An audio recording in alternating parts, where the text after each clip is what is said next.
اب ایک اور اہم ترین آیت آ رہی ہے اسی کانٹیکسٹ میں. یہود و نصارہ جو اسلام کا مذاق اڑایا کرتے تھے اس وقت بھی اور آج کل بھی، اور میری پچھلی پوری گفتگو تقریباً 80 منٹ کی اسی پر تھی، جو گستاخانہ فلم تقریباً 3 ہفتے پہلے ریلیز ہوئی ہے 11 ستمبر 2012 کو، انوسینس آف مسلمز. اس پہ میں نے 80 منٹ گفتگو کی تھی کہ آج ہمیں کیا لایا عمل اختیار کرنا چاہیے. یہ ہماری گفتگو جو ہے وہ اہل سنت پاک .com پر اپلوڈ ہو چکی ہے تھرو یوٹیوب کا جو ہمارا چینل ہے 720085. تو انہی کی شرارتوں میں سے ایک شرارت یہ تھی،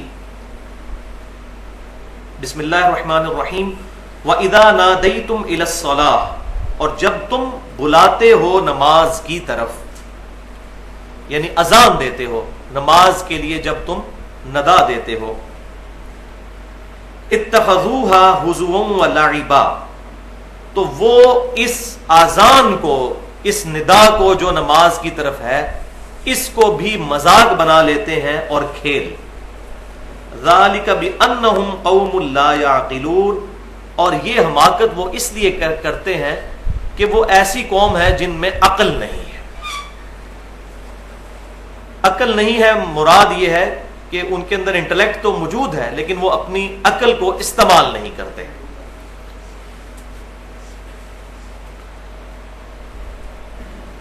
اس کانٹیکسٹ میں اذان کے حوالے سے میں تھوڑی ڈیٹیل گفتگو کر لوں، پھر انشاءاللہ تعالی اس کو آگے لے کر چلیں گے.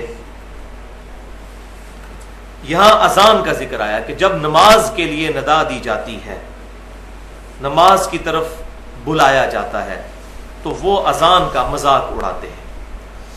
اسی طریقے سے اذان کا ذکر سورہ الجمعہ میں بھی ہے کہ جب جمعے کے دن، وَإِذَا نُودِيَ لِلصَّلَاةِ، جب جمعے والے دن، میں یوم الجمعہ، جمعے والے دن جب ندا دی جائے اذان کے لیے، نماز کے لیے اذان دی جائے، فَاسْعَوْا إِلَىٰ ذِكْرِ اللَّهِ وَذَرُوا الْبَيْعَ، تو فوراً اللہ کے ذکر کی طرف لپکو اور تجارت کو وقتی طور پر چھوڑ دو. وہاں بھی اذان کا ذکر ہے، لیکن مزے کی بات یہ ہے کہ اذان کے کلمات قرآن پاک میں کہیں بھی مینشن نہیں ہوئے کہ کس انداز میں اذان دی جائے گی. اب اس کا واحد سورس ہمارے پاس سنت ہے، اور سنت وہ جو صحیح احادیث سے ڈرائیو ہو. لہٰذا وہ لوگ جو منکرین حدیث ہیں ان کے لیے یہ آیات بھی بہت بڑا چیلنج ہے کہ ان کے پاس کوئی ایسی چیز موجود نہیں جس کی بنیاد پر وہ یہ بتا سکیں کہ نماز کے لیے ندا کس طرح دینی ہے. منکرین حدیث کے فتنے کے اوپر میں نے 1 گھنٹہ 35 منٹ کی گفتگو کی تھی اہل سنت پاک .com پر، مسئلہ نمبر 35 کے نام سے اپلوڈ ہے، منکرین حدیث کے فتنے کا تحقیقی جائزہ.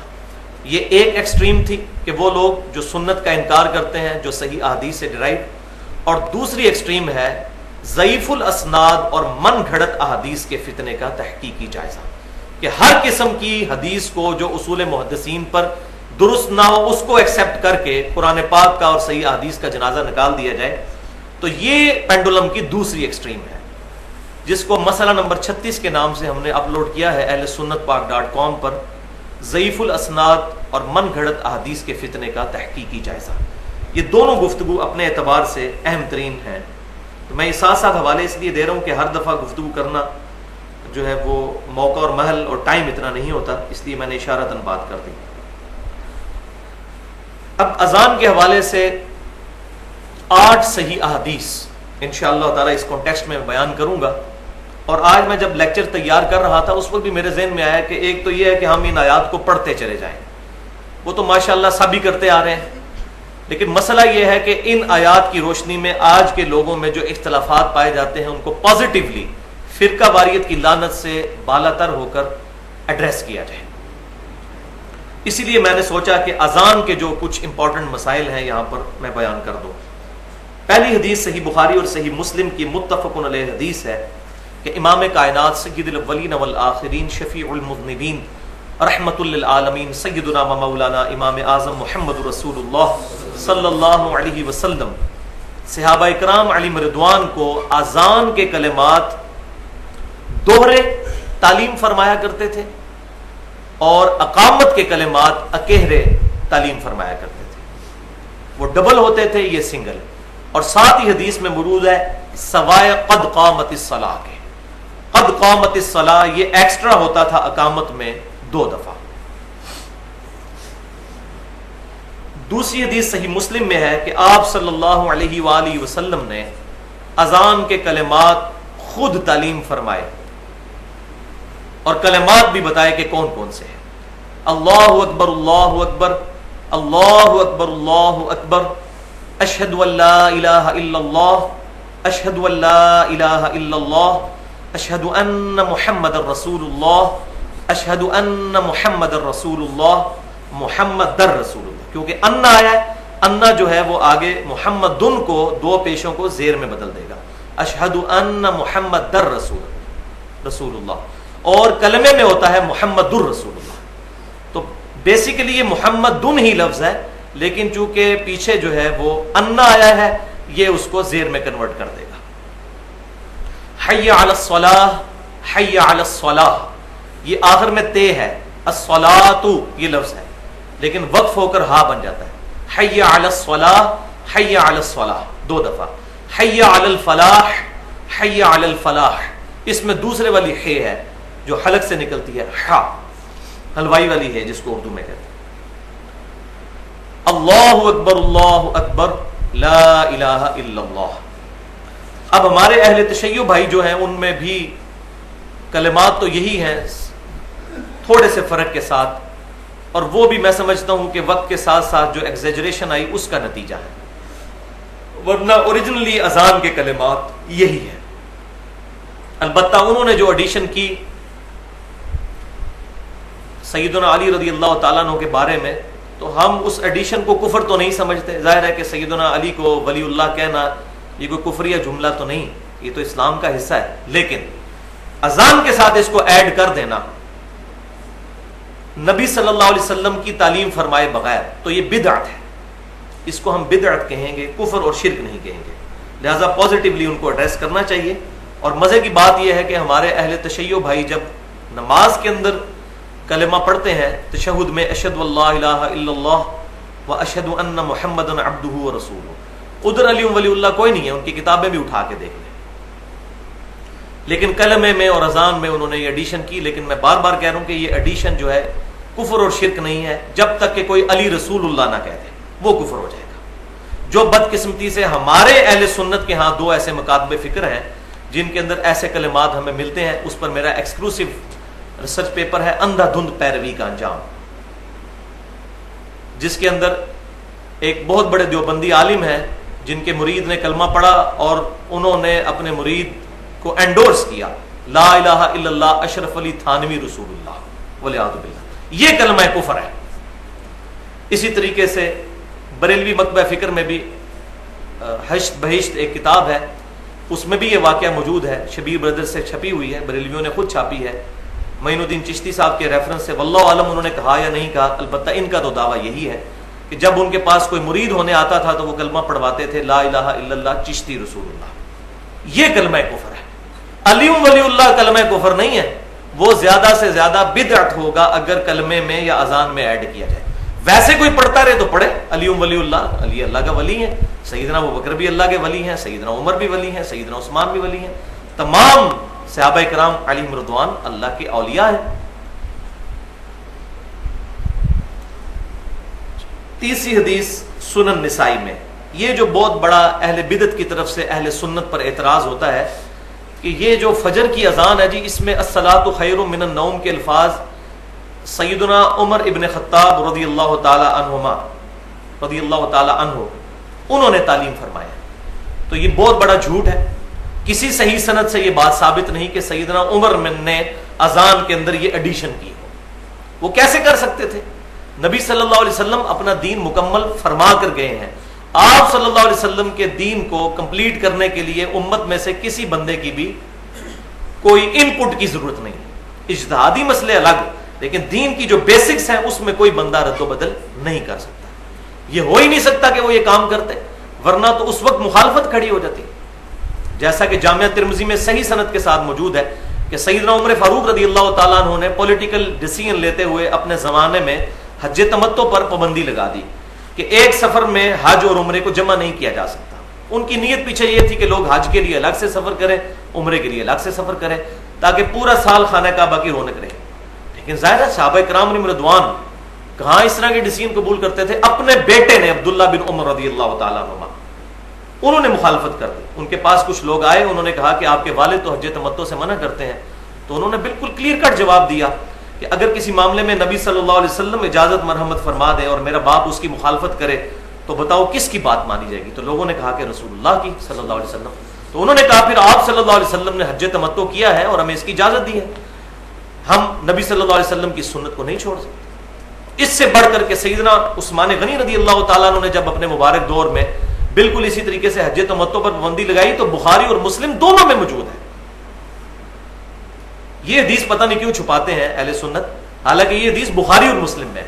سیدنا علی نے خط لکھا سیدنا عثمان کو جس میں یہ الفاظ تھے کہ میں کسی بھی شخص کی وجہ سے اپنے نبی کی سنت کو چھوڑ نہیں سکتا, خواہ آپ بھی کیوں نہ ہو. سیدنا عثمان نے آگے سے نہیں کہا کہ علیکم بسنتی و سنت الخلفاء الراشدین المہدیین, تم پر میری سنت اور خلفاء راشدین کی سنت لازم ہے. یہ صحیح حدیث ہے سنن ابی داؤد, سنن ابن ماجہ اور جامعہ ترمذی کے اندر. لیکن ان کو پتا تھا کہ یہ تمام سنتیں اس صورت میں جب صحابہ کرام علیہم رضوان بھی اتفاق رائے کر لیں خلیفہ راشد کے ساتھ. تو سیدنا عثمان کو, سیدنا عمر رضی اللہ تعالیٰ عنہما کو اپنا ڈیسیژن واپس لینا پڑا. تو الصلاۃ خیر من النوم کے الفاظ نبی صلی اللہ علیہ وسلم نے خود تعلیم فرمائے, اور یہ ہے تیسری حدیث سنن نسائی کی کہ آپ صلی اللہ علیہ وسلم صحیح سند کے ساتھ موجود ہے. ابو داؤد میں بھی ہے لیکن وہ سند ضعیف ہے. صحیح سند کے ساتھ سنن نسائی کے اندر ہے کہ آپ صلی اللہ علیہ وسلم فجر کی اذان کے لیے الصلاۃ خیر من النوم کے الفاظ تعلیم فرمایا کرتے تھے. تو یہ آپ نے خود فرمائے ہیں. لہذا یہ جو اتنا بڑا انہوں نے فرقہ وارانہ ایک مسئلہ کھڑا کیا ہوا تھا وہ الحمدللہ ختم ہوا بدعت کی سپورٹ میں جو لے کر آتے تھے. چوتھی حدیث جامعہ ترمذی میں ہے کہ سیدنا بلال رضی اللہ تعالی عنہ جب بھی اذان دیا کرتے تھے تو اپنی دونوں انگلیاں جو ہے وہ کانوں میں یوں داخل کرتے تھے, اور اس کا مقصد یہ ہوتا ہے آواز کو اونچا کرنا, کیونکہ جب یہ دونوں انگلیاں یہ کان کے سوراخوں میں رکھنی ہے, باہر نہیں رکھنی جیسے لوگوں نے ایسے رکھی ہوتی ہے, باہر نہیں ہے, سوراخ کے اندر رکھنی ہے. اور اس کا مقصد یہ ہوتا ہے کہ جب آپ ان انگلیوں کو کان کے اندر داخل کرتے ہیں تو آپ کو بڑی ہلکی آواز آتی ہے اپنی بھی, تو آپ جب اونچی اذان دیتے ہیں تو آپ کو فیل نہیں ہوتا اس وقت. ورنہ اگر آپ یہ کانوں پہ انگلیاں نہ اونچا بولیں تو اپنے کان درد کرنے لگ پڑتے ہیں. تو یہ آپ دیکھیں گے قاری حضرات بھی جو ہے کبھی اونچی تلاوت کرنا ہو تو وہ یوں کر لیتے ہیں تاکہ اپنی کانوں میں آواز اونچی نہ آئے. تو یہ بھی سنت ہے. پانچویں حدیث جامعہ ترمذی, سنن ابی داؤد, سنن نسائی اور سنن ابن ماجہ میں ہے کہ نبی صلی اللہ علیہ وسلم ترجیح والی اذان بھی تعلیم فرمایا کرتے تھے. ترجیح سے مراد ہے ریپیٹیٹو جو اذان ہے, کچھ کلمات کو زیادہ مرتبہ ریپیٹ کرنا ترجیح کے ساتھ. اور خصوصاً صحیح بخاری اور مسلم میں ملتا ہے کہ جو تہجد کی اذان ہوا کرتی تھی خصوصاً رمضان شریف کے اندر جو سیدنا بلال دیتے تھے وہ ترجیح والی اذان ہوتی تھی. اور پھر فجر کے لیے اذان عبداللہ ابن ام مکتوم رضی اللہ تعالیٰ عنہ دیا کرتے تھے. تو وہ اذان اسی سنن ابی داؤد, نسائی, ابن ماجہ اور ترمذی میں موجود ہے کہ اس میں آپ صلی اللہ علیہ وسلم اذان کے 19 کلمات تعلیم فرماتے تھے اور اقامت کے 17 کلمات. تو یہاں سے وہ ڈبل اقامت بھی ثابت ہو جاتی ہے جیسے ہمارے حنفی بھائی دیتے ہیں, لیکن وہ 2 نمبر یہ کرتے ہیں کہ وہ اس اذان کے ساتھ اقامت ڈبل دیتے ہیں کہ جو اذان سنگل ہوتی ہے.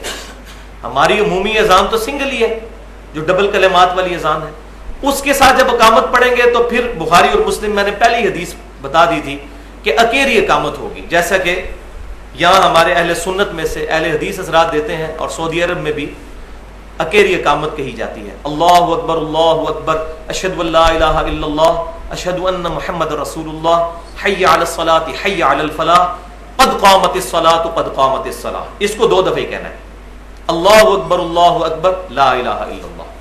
یہ کلمات ہیں عام اذان کے ساتھ, لیکن جو 19 کلمات والی اذان ہوگی ترجیح والی, اس میں کیا ہے اشہد ان لا الہ الا اللہ 4 دفعہ ہے,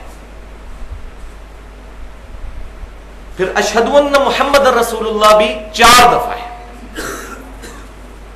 تو یہ چونکہ 4 دفعہ ہے اس لیے اس کی اقامت پھر دوبارہ سے ڈبل ہو جائے گی اور اس میں وہ 17 کلمات ہوں گے. اللہ اکبر اللہ اکبر اللہ اکبر اللہ اکبر اشہد ان لا الہ الا اللہ اشہد ان لا الہ الا اللہ اشہد ان محمد رسول اللہ اشہد ان محمد رسول اللہ حی علی الصلاۃ حی علی الصلاۃ حی علی الصلاۃ حی علی الصلاۃ حی علی الفلاح حی علی الفلاح. اگر ملائیں گے الگ الگ پڑھیں گے تو حی علی الفلاح بن جائے گا. قد قامت الصلاۃ قد قامت الصلاۃ. اگر ملائیں گے الگ الگ پڑھیں گے تو قد قامت الصلاۃ قد قامت الصلاۃ. اللہ اکبر لا الہ الا اللہ. تو یہ بڑی علماء جو ہے ظاہر عوام تو بیچاری بھولی ہے. مولوی 2 نمبری کرتا ہے, وہ کہتا ہے جی دیکھیں جی سنن نسائی کے اندر جو ہے وہ ابو داؤد ابن ماجہ میں دیکھیں ڈبل اقامت موجود ہے, آپ کیوں کہتے ہو اکیلی اقامت کہنی چاہیے؟ تو اس کے ساتھ پوری حدیث نہیں پڑھتے, 2 نمبری دیکھیں. بالکل اس طریقے سے جیسا کہ ہم یہاں پر ایک مردہ سنت کو زندہ کرتے ہیں تو لوگ شور مچاتے ہیں, حالانکہ اس پہ علیحدہ سے ریسرچ پیپر بھی اب لکھ دیا ہے کہ جنازے کی نماز میں ایک طرف سلام پھیرنا یہ سنت ہے. پورے سعودی عرب میں ایک طرف پھیرا جاتا ہے.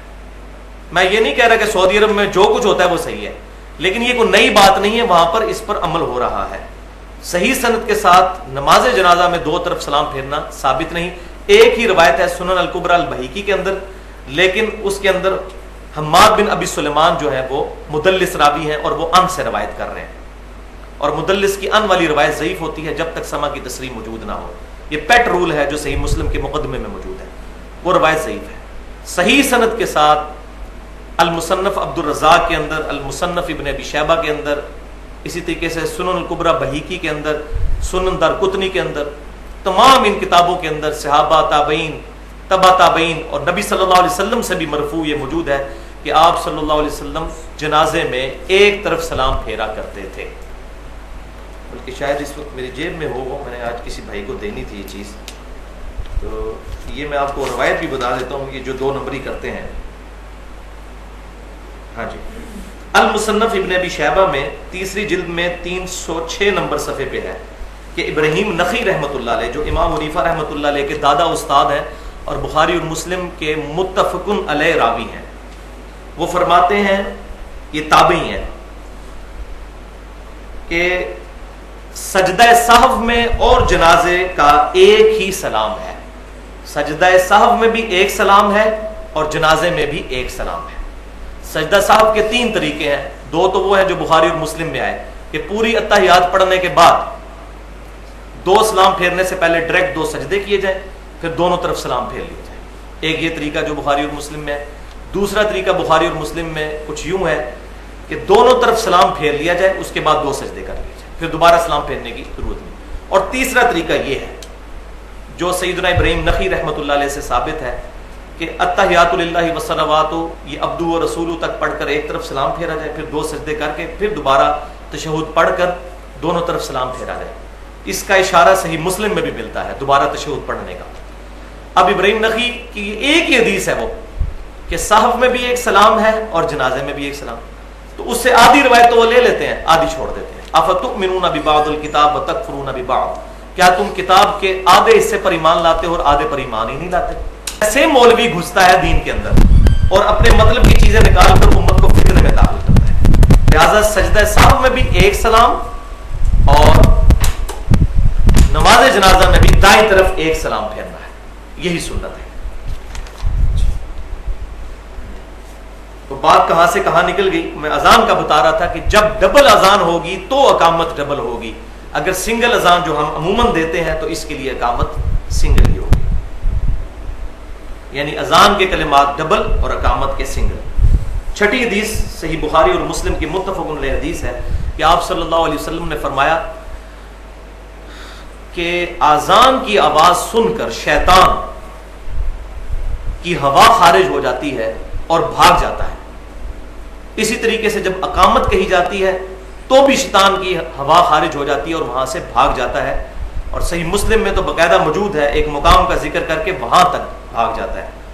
اور وہ راوی کہتے ہیں کہ وہ مدینہ شریف سے 36 میل دور تھا, یعنی اذان کی آواز کا اتنا روب ہے کہ شیطان 36 میل دور بھاگ جاتا ہے.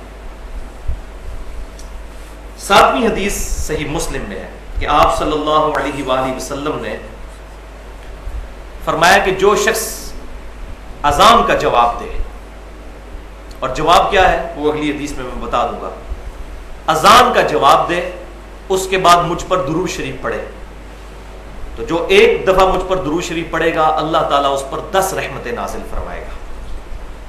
پھر آپ صلی اللہ علیہ وسلم نے فرمایا کہ اس کے بعد وہ الوسیلہ والی دعا اللہ کے حضور میرے لیے مانگے تو میری شفاعت قیامت والے دن اس شخص کے حق میں حلال ہو جائے گی۔ تو شفاعت رسول صلی اللہ علیہ وسلم حاصل کرنے کا نسخہ کیا ہے؟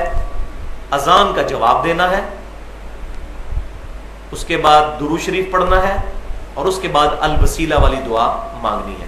دعا صحیح مسلم میں موجود نہیں، یہی حدیث مختصر الفاظ کے ساتھ صحیح بخاری میں ہے اور وہاں دعا بھی ہے۔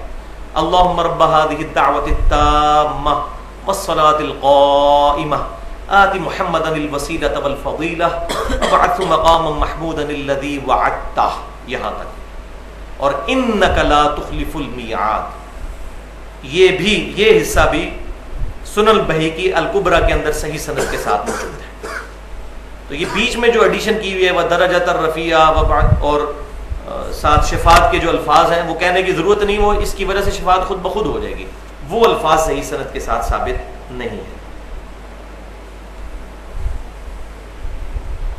8ویں حدیث صحیح مسلم میں آپ صلی اللہ علیہ وسلم نے اذان کا جواب بھی تعلیم فرمایا کہ اللہ اکبر کے جواب میں اللہ اکبر اس کو آپ رپیٹ کریں، حی علی الصلاح حی علی الفلاح کے جواب میں لا حول ولا قوت الا باللہ کہنا ہے۔ وہ کلمات بھی رپیٹ کیے جا سکتے ہیں، دونوں حدیثیں صحیح مسلم میں موجود ہیں۔ ایک میں تو کیٹاگوریکل مینشن ہے کہ جو کچھ مؤذن کہتا ہے وہی کہو، اس کے تحت اگر کوئی اس کے جواب میں یہ کہہ لیتا ہے تب بھی ٹھیک، حی علی الصلاح حی علی الفلاح کے جواب میں وہی۔ لیکن دوسری حدیث میں ملتا ہے کہ لا حول ولا قوت الا باللہ، یعنی نہیں ہے طاقت گناہوں سے بچنے کی اور نہ نیکیوں پر استقامت مگر اللہ کی توفیق سے۔ اور یہاں یہ بات بھی یاد رکھیں کہ صحیح بخاری اور مسلم کی متفقن علیہ حدیث ہے کہ آپ صلی اللہ علیہ وسلم نے فرمایا قیامت والے دن جو مؤذن لوگ ہیں اذان دینے والے ان کی گردنیں سب سے لمبی ہوں گی، یہ اس کی فضیلت ہے۔ اس کے علاوہ بھی فضائل بہت زیادہ موجود ہیں، لیکن اکثر اذان دینے کے جو فضائل بیان کیے جاتے ہیں وہ ضعیف سند کے ساتھ ہی بیان ہوتے ہیں، لیکن اذان جو ہے اس کی فضیلت بہت زیادہ ہے، اور یہ نہیں سمجھنا چاہیے کہ یہ کوئی 3rd کلاس لوگوں کا کام ہے اذان دینا۔ بڑھ چڑھ کر شوق سے جب بھی موقع ملے اذان دینے کی سعادت حاصل کرنی چاہیے، لیکن اذان پہلے سیکھیں اور کسی عالم کو سنا بھی لیں تاکہ اذان صحیح دینی آ جائے، اس کے بعد اذان کے لیے کھڑے ہوں۔ اسی طریقے سے اب 2-3 مسائل ہیں یہاں پر میں بیان کر دوں، 3 مسائل، 3 امپورٹنٹ پوائنٹ ہیں جو میں یہاں پر ڈسکس کرنا چاہتا ہوں اذان کے حوالے سے۔ پوائنٹ نمبر 1 یہ ہے کہ جامعہ ترمذی سنن نبی داؤد کے اندر صحیح سند کے ساتھ یہ حدیث موجود ہے کہ امام کائنات صلی اللہ علیہ وسلم نے ارشاد فرمایا کہ اذان اور اقامت کے درمیان کی گئی دعا رد نہیں جاتی۔ اذان اور اقامت کے درمیان جو دعا کی جاتی ہے، اس طرح باقی صحیح حدیث میں ملتا ہے فرض نماز کے فوراً بعد، لیکن یہ والا جو موقع ہے یہ زبردست موقع ہے کہ اذان اور اقامت کے درمیان دعا اللہ تبارک و تعالیٰ قبول فرماتا ہے۔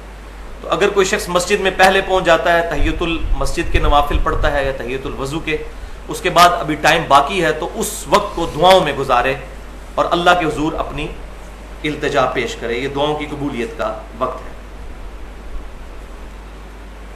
اور یہاں پر مجھے اب ضمناً بات یاد آ گئی، جامعہ ترمذی میں صحیح سند کے ساتھ موجود ہے کہ دعا کبھی بھی رد نہیں جاتی۔ 3 صورتیں ہی ہوتی ہیں دعا کی، یا تو اللہ تبارک و تعالیٰ جو کچھ اللہ سے مانگا وہ عطا فرما دیتا ہے، یا پھر اللہ تبارک و تعالیٰ اس دعا کے بدلے میں انسان کو اس سے بہتر چیز عطا کر دیتا ہے۔ یہ بھی ہو سکتا ہے کہ اس کی کوئی مصیبت ٹل جائے، یا وہ جو ڈیمانڈ کر رہا ہے اس سے اچھی چیز اللہ تعالیٰ اس کو عطا کرتا ہے۔ اور پھر تیسری چیز آپ صلی اللہ علیہ وسلم نے فرمائی کہ پھر یا یہ صورت ہوتی ہے کہ اس دعا کو اللہ تعالیٰ قیامت کے دن تک کے لیے محفوظ فرما دیتا ہے، پھر قیامت والے دن اس کا اجر عطا فرمائے گا۔ لہذا دعا کثرت کے ساتھ، خشوع و خضوع کے ساتھ کرتے رہنا چاہیے، اور اس میں ذرا بھی سستی نہیں کرنی چاہیے۔ پوائنٹ نمبر 2، یہ بڑا راگ الاپا جاتا ہے کہ جی خصوصاً اہل سنت پر یہ الزام لگایا جاتا ہے کہ یہ جمعے کی 2 اذانیں کیوں نہیں دیتے، ایک اذان کیوں دیتے ہیں، کیونکہ باقی ہمارے جو حنفی بھائی ہیں وہ 2 اذان دیتے ہیں۔ تو یہ بات تو بالکل صحیح ہے کہ صحیح بخاری کے اندر موجود ہے، تقریباً اوپر تلے 4 احادیث صحیح بخاری میں، کتاب الجمعہ چیپٹر کے اندر، جمعے والے چیپٹر میں، کہ نبی صلی اللہ علیہ وسلم کے مبارک زمانے میں ایک اذان جمعے کی دی جاتی تھی، اور وہ اس وقت دی جاتی تھی، اسی حدیث میں موجود ہے، جب خطیب آ کر جمعے کے لیے، خطبے کے لیے ممبر پر آ کر بیٹھ جاتا تھا، اس کے بعد اذان دی جاتی تھی۔ سیدنا عمر کے زمانے میں بھی، سیدنا ابوبکر صدیق، سیدنا عمر کے زمانے میں بھی، اور سیدنا عثمان کے شروع کے زمانے میں بھی جمعے کی ایک اذان ہی دی جاتی تھی۔ لیکن ساتھ ہی پھر ان احادیث میں موجود ہے کہ سیدنا عثمان غنی رضی اللہ تعالیٰ عنہ کے مبارک دور میں کثرت کے ساتھ لوگوں کی تعداد ہو گئی، یعنی لوگ بڑھ گئے بہت زیادہ جو جمعے والے تھے مدینہ شریف میں، اور بازار بھی کافی پھیل گیا تھا۔ تو سیدنا عثمان غنی رضی اللہ تعالی عنہ نے جمعے کی دوسری اذان شروع کروائی، اور ایک روایت میں ہے تیسری اذان۔ تو وہ تمام محدثین جو ہیں وہ اس پہ یونانیمسلی ایگریڈ ہیں کہ وہ تیسری اذان سے مراد ہے، پہلے ہی 2 اذانیں ہوتی تھی، ایک اذان اور ایک اقامت، کیونکہ اقامت کو بھی اذان کا ایکویلنٹ گنا جاتا ہے۔ تو ایک حدیث دوسرے کی شرح کرتی ہے، تو ساتھ وہ 2 اذانوں والی بھی ہے اور 3 اذانوں والی بھی، لیکن اس میں تمام محدثین جو ہیں وہ متفق ہیں، بریلوی، دیوبندی، اہل حدیث، تمام جب ترجمہ کرتے ہیں اس حدیث کا تو ساتھ بریکٹ میں لکھ دیتے ہیں کہ 3 سے مراد ہے 2 اذانیں اور ایک اقامت۔ میں اس لیے بتا رہا ہوں، ہو سکتا ہے آپ پڑھیں تو 3 کا ذکر ہے تو سمجھ نہ آئے اس وقت بات۔ ویسے بھی میں نے پہلے جو حدیث بیان کی کہ جب اقامت ہوتی ہے تب بھی شیطان بھاگ جاتا ہے، یہ بھی اذان کا ایکویلنٹ ہوتا ہے۔ تو سیدنا عثمان غنی رضی اللہ تعالیٰ عنہ نے اذان شروع کروائی، اور یہ بخاری کے الفاظ موجود ہیں کہ اذان شروع کروائی اور بازار میں اذان شروع کروائی دوسری، تاکہ بازار والے لوگوں کو پتہ چل جائے کہ مسجد میں خطیب جو ہے ممبر پر آ کر بیٹھ گیا ہے۔ آج کل والا حساب تو نہیں تھا نا کہ اسپیکر سے آواز پہنچ جاتی تھی، ایسے تو ہوتا ہی نہیں تھا۔ تو وہ دوسری اذان جو تھی، دوسری اذان سے مراد نہیں کہ پہلے ایک ہوئی پھر دوسری، یہ پیرل میں 2 اذانیں ہوتی تھی، مسجد میں ایک ہی اذان ہوتی تھی۔ دوسری اذان سے مراد یہ نہیں کہ مسجد میں دوسری، اس میں موجود ہے کہ دوسری اذان جو ہے وہ بازار میں ہوا کرتی تھی، تاکہ بازار والے لوگوں کو بھی پتہ چل جائے کہ مسجد میں خطیب آ کر ممبر پر بیٹھ چکا ہے۔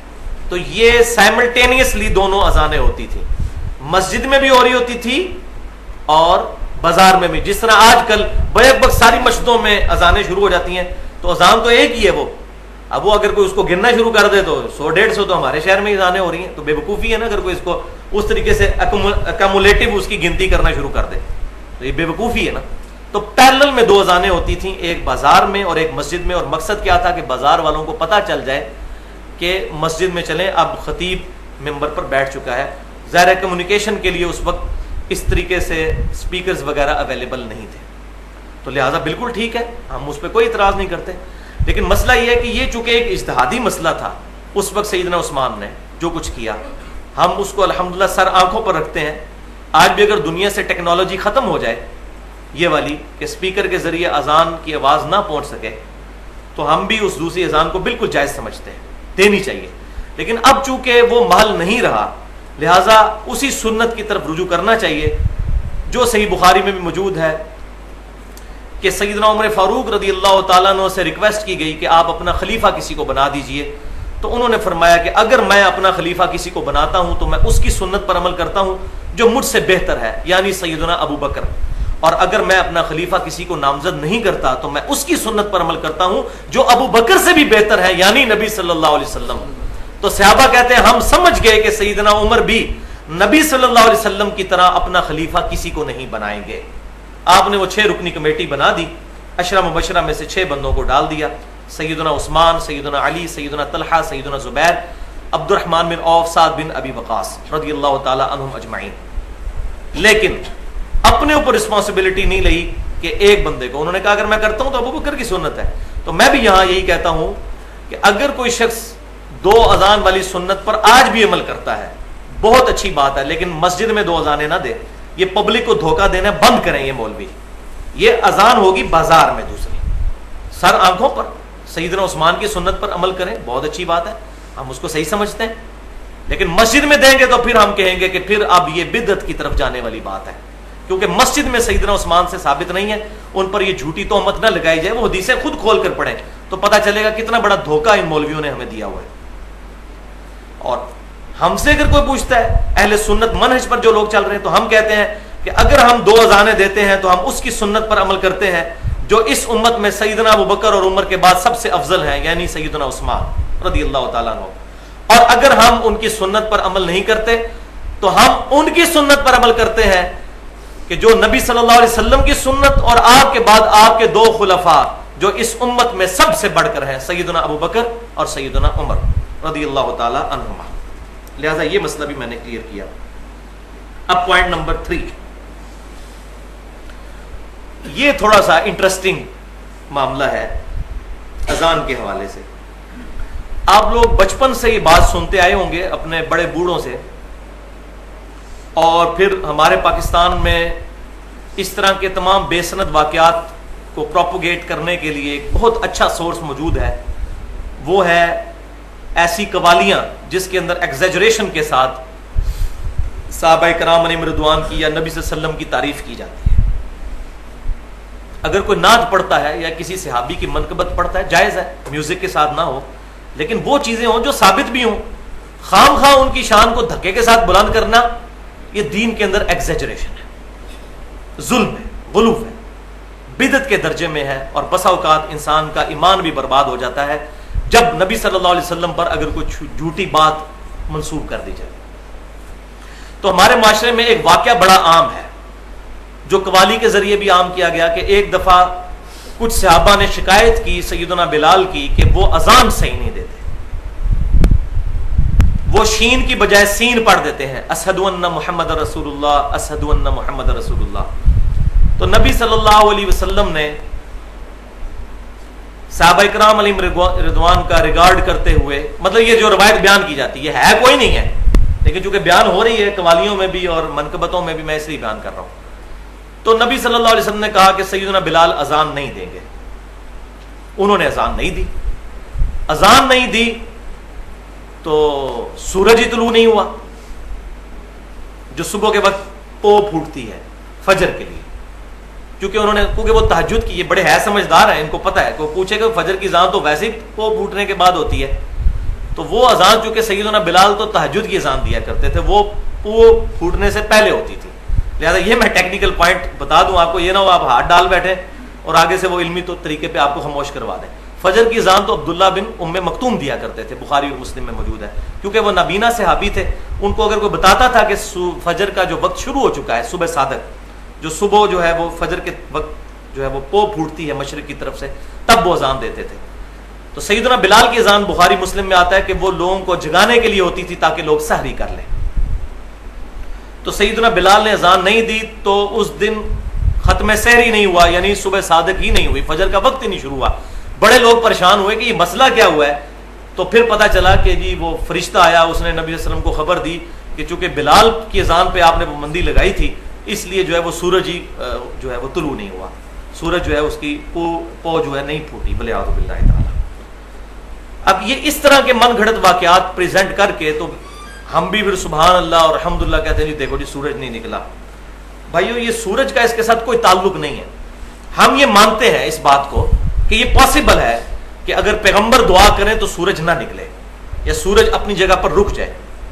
وہ روایت جو سیدنا علی کے بارے میں آتی ہے کہ ایک دن ان کی فجر عصر کی نماز قضا ہو گئی تھی، نبی صلی اللہ علیہ وسلم ان کی گود میں سر رکھ کر سو رہے تھے. روایتیں تو ہیں لیکن اصول محدثین پر تمام روایتیں وہ ضعیف ہیں. البتہ صحیح حدیث صحیح بخاری کے اندر موجود ہے کہ یوشع ابن نون جو خلیفہ اول تھے سیدنا موسیٰ علیہ السلام کے، پہلے صحابی تھے سیدنا موسیٰ کے، بعد میں اللہ تعالیٰ نے ان کو پیغمبر بھی بنا دیا. یوشع ابن نون جن کی سرکردگی میں بنی اسرائیل نے جو ہے وہ فلسطین کو فتح کیا تھا سرائے سینا کے 40 سال گزارنے کے بعد. تو جمعے کا دن تھا اور جنگ جو ہے وہ اپنے عروج پر تھی اور مسلمانوں کے لیے فتح بالکل قریب آ چکی تھی بنی اسرائیل کے لیے. لیکن سورج غروب ہونے کا وقت قریب تھا. اب سورج جب غروب ہو جاتا تو ہفتے کا دن شروع ہو جاتا ہے, کیونکہ اسلامی کیلنڈر جو ہے وہ تو مغرب کے ساتھ شروع ہوتا ہے. اور ہفتے والے دن یہودیوں کے لیے, بنی اسرائیل کے لیے, اس وقت کے جو مسلمان تھے, یہودی اس وقت کے مسلمان تھے, اب چونکہ انہوں نے ہمارے امام کا انکار کیا ہے صلی اللہ علیہ وسلم, اس لیے وہ کافر ہوئے ہیں. ادروائز آج بھی اگر وہ آپ صلی اللہ علیہ وسلم کی تصدیق کر دیں تو ہمارے بھائی ہیں. تو اس وقت تو ظاہر ہے کہ وہ وقت کے پیغمبر کو ماننے والے تھے, مسلمان تھے. تو یوشع ابن نون علیہ السلام چونکہ پیغمبر تھے, صحیح بخاری میں ملتا ہے, انہوں نے اللہ کے حضور دعا کی کہ اے اللہ سورج کو روک دے تاکہ ہم آج کے دن فتح حاصل کر لیں, کیونکہ فتح بالکل قریب ہے. اگر سورج غروب ہو گیا پھر ایک دن کا گیپ آ گیا تو کافروں کو تیاری کرنے کا موقع مل جائے گا. ہفتے والے دن ہم تو قتال کر نہیں سکتے. تو اللہ تعالیٰ نے ان کی دعا قبول کی اور بخاری کے الفاظ ہیں کہ سورج کو روک دیا یہاں تک کہ مسلمانوں کو فتح ہوگی. تو اگر سیدنا یوشع ابن نون علیہ السلام کی دعا پر سورج رک سکتا ہے تو ہمارے پیغمبر صلی اللہ علیہ وسلم کی دعا پر بھی سورج رک سکتا ہے, کوئی پرابلم نہیں ہے. جو چیز صحیح سند سے ثابت ہوگی ہم مانیں گے. چاند 2 ٹکڑے ہوا, بخاری اور مسلم کی متفق علیہ حدیث ہے, ہم مانتے ہیں کہ آپ صلی اللہ علیہ وسلم کی مبارک انگلی کے اشارے سے آپ صلی اللہ علیہ وسلم نے دعا فرمائی تو چاند 2 ٹکڑے ہوا. یہ معجزہ آپ کا ظاہر ہوا اور اس کا اشارتاً ذکر سورۃ القمر کے اندر موجود ہے. تو لیکن بات صحیح سند سے ثابت ہونی چاہیے. تو سیدنا بلال کا یہ واقعہ صحیح سند سے ثابت ہی نہیں ہے. صحیح سند سے جو چیز ثابت ہے وہ بالکل اس کے الٹ ہے, اور وہ ہے صحیح مسلم میں. کوئی عام کتاب نہیں, صحیح مسلم کے اندر کہ غزوہ خیبر سے واپسی پر رات کا کافی حصہ بیت گیا. آپ صلی اللہ علیہ وسلم کی اپنی پرسنل اوپینین یہی تھی کہ فجر کی نماز پڑھ کر سویا جائے, لیکن صحابہ کرام علیہم رضوان کا ارادہ اس طرف تھا کہ یا رسول اللہ صلی اللہ علیہ وسلم تھوڑی دیر آرام کر لیتے ہیں, پھر صبح اٹھ کے نماز فجر کی پڑھ لیں گے. تو آپ صلی اللہ علیہ وسلم نے ان کا ریگارڈ فرماتے ہوئے سیدنا بلال کی ڈیوٹی لگائی. کس کی ڈیوٹی؟ سیدنا بلال. شکر ہے انہی کی ڈیوٹی لگی ہوئی تھی تاکہ اگلا مسئلہ تو کلیئر ہو جائے جو جھوٹی باتیں منسوخ کی ہوئی ہیں. سیدنا بلال رضی اللہ تعالیٰ, ظاہر ان کی ڈیوٹی لگنی تھی کیونکہ وہ مؤذن رسول تھے صلی اللہ علیہ وسلم رضی اللہ تعالیٰ عنہ. ان کی ڈیوٹی لگائی کہ آپ رات کو جاگتے رہیں اور جیسے ہی فجر کی او پھوٹے تو آپ اذان دیں اور ہم سب کو جگائیے نماز کے لیے. تو سیدنا بلال جو ہے وہ مشرق کی طرف جہاں سے سورج طلوع ہوتا ہے اس کی طرف سواری کر کے اپنی سواری پر بیٹھ گئے. اب اللہ کا کرنا ایسا ہوا, اللہ کا کرنا اس اعتبار سے کہ آزمائش آئی مسلمانوں پر کہ سیدنا بلال جو ہے وہ قرآن پاک پڑھتے پڑھتے ہلکی سی انہوں نے سواری پر ٹیک لگائی تو سو گئے. صحیح مسلم کے الفاظ یہ ہیں کہ سب سے پہلے نبی صلی اللہ علیہ وسلم بیدار ہوئے, پھر آپ صلی اللہ علیہ وسلم نے باقی صحابہ کو اٹھایا. اور بیدار کس وقت ہوئے؟ جب سورج اچھا خاصا بلند ہو چکا تھا, یعنی دوحہ کے وقت میں, اشراق کے وقت میں, چاشت کے وقت میں آپ صلی اللہ علیہ وسلم کی آنکھ کھلی. پھر آپ صلی اللہ علیہ وسلم نے سیدنا بلال کو حکم دیا کہ اذان کہیں. پھر آپ صلی اللہ علیہ وسلم نے سورج نکلی ہوئی حالت میں فجر کی نماز جماعت کے ساتھ پڑھائی. پھر آپ صلی اللہ علیہ وسلم نے ارشاد فرمایا کہ اگر تمہارے ساتھ ایسا معاملہ ہو جائے کہ سونے کی وجہ سے یا کسی اور وجہ سے نماز چھوٹ جائے تو جب یاد آ جائے اس وقت نماز پڑھ لو, وہی اس نماز کا وقت ہے. لیکن یہ عادی لوگوں کے لیے نہیں ہے جو روزانہ رات کو لیٹ سوتے ہیں اور پھر فجر کے وقت اٹھتے نہیں, ان کے لیے نہیں ہے مسئلہ, کیونکہ ان کے لیے ہوتا تو پھر تو صحابہ کی بھی روٹین یہی ہوتی کہ وہ اشراق کے وقت میں فجر پڑھ رہے ہوتے. اور باقی کتابوں میں بڑی ڈیٹیل کے ساتھ ملتا ہے کہ صحابہ کرام بڑے پریشان ہوئے اور بڑے دکھی ہوئے کہ ہماری نماز قضا ہوئی ہے. تو پھر آپ صلی اللہ علیہ وسلم نے فرمایا, الموطا امام مالک میں بھی ملتا ہے اور باقی کتابوں میں بھی, کہ آپ صلی اللہ علیہ وسلم نے پھر صحابہ کو تسلی دی اور فرمایا کہ جو کچھ ہوا یہ شیطان کی طرف سے ہوا. شیطان آ کر انسان کو تھپکی دے کر سلا دیتا ہے اور پھر انسان کے اوپر سستی طاری ہوئی. لیکن یہ معاملہ آپ صلی اللہ علیہ وسلم کے ساتھ نہیں تھا. آپ صلی اللہ علیہ وسلم کا تو دل بھی جاگتا ہے. بخاری اور مسلم کی متفق علیہ حدیث ہے کہ ہم انبیاء کی صرف آنکھیں سوتی ہیں, دل جاگتا رہتا ہے. لیکن وہ جو معاملہ آپ صلی اللہ علیہ وسلم کے ساتھ ایسا ہوا یہ اللہ تعالیٰ کی طرف سے ہوا. سنقرئک فلا تنسى، قرآن پاک میں ہے محبوب صلی اللہ علیہ وسلم ہم آپ کو ایسا سکھائیں گے کہ آپ کبھی بھولیں گے نہیں، الا ما شاء اللہ، ہاں مگر جب اللہ چاہے گا تو پھر آپ بھی بھول جائیں گے. کیوں؟ تاکہ امت سیکھے. جیسے بخاری اور مسلم میں آتا ہے کہ ایک دفعہ آپ حالت جنابت میں مسجد میں آ گئے، غسل کرنا آپ کو یاد نہیں رہا، مسجد میں آئے پھر فوراً واپس گئے، اور صحابہ کرام کہتے ہیں کہ آپ صلی اللہ علیہ وسلم کے مبارک بالوں سے جو ہے وہ پانی کے قطرے ٹپک رہے تھے. اس سے بال لوگ نکالتے ہیں کہ شاید آپ ننگے سر تھے تو بالوں سے، آپ کی تو زلفیں تھی بھائی، زلفوں سے پانی یہاں سے ٹپکتا ہے، اس کے لیے ننگے سر ہونا ضروری نہیں ہے، سر پر پگڑی ہوتی تھی آپ صلی اللہ علیہ وسلم کی، تو آپ کی زلفوں سے پانی کے قطرے ٹپک رہے تھے. تو پھر آپ صلی اللہ علیہ وسلم نے فرمایا کہ مجھ پر غسل فرض تھا ازدواجی تعلق اپنی بیوی کے ساتھ قائم کرنے کی وجہ سے، تو مجھے یاد نہیں رہا. تو آپ صلی اللہ علیہ وسلم کے ساتھ اس طرح. اسی طریقے سے نماز میں بھی بخاری مسلم میں آتا ہے کہ کئی دفعہ ایسا ہوا کہ آپ کو سہو ہوا پھر آپ نے سجدہ سہو کیا تاکہ امت کو سکھایا جائے. تو یہ معاملہ بھی جو کچھ ہوا، نبی پر معاذ اللہ غفلت طاری نہیں ہوتی، نہ شیطان کا غلبہ ہوتا ہے. صحیح مسلم میں حدیث ہے کہ ہر شخص کے ساتھ ایک فرشتہ اور ایک شیطان ہے اٹیچ. تو ایک صحابی نے جرت کر کے پوچھا یا رسول اللہ آپ کے ساتھ بھی؟ فرمایا ہاں میرے ساتھ بھی، لیکن اللہ نے مجھے اس پر غلبہ دیا، وہ مسلمان ہو گیا، اب وہ بھی مجھے نیکی کی طرف ہی راغب کرتا ہے. تو سوائے آپ صلی اللہ علیہ وسلم کے کوئی شخص بھی شیطان سے محفوظ نہیں ہے، چاہے بڑے سے بڑا صحابی ہو، بڑے سے بڑا تابعی ہو، بڑے سے بڑا کوئی بزرگ. اسی لیے ہم کہتے ہیں کہ امام اس کو مانو، ما ضل صاحبکم وما غوا، تمہارے نبی نہ کبھی بہکے ہیں نہ کبھی بہرا چلے ہیں. جس سے غلطی ہو سکتی ہے اس کو اپنا امام نہ بناؤ، اس کو اپنا امام بناؤ جس سے غلطی ہو ہی نہیں سکتی، جس کی گارنٹی خود اللہ تعالیٰ نے سورہ النجم میں دے دی، پارہ نمبر 27 میں. ما ضل صاحبکم وما غوا، نہ تمہارے نبی کبھی بہکے ہیں اور نہ کبھی بہرا چلے ہیں.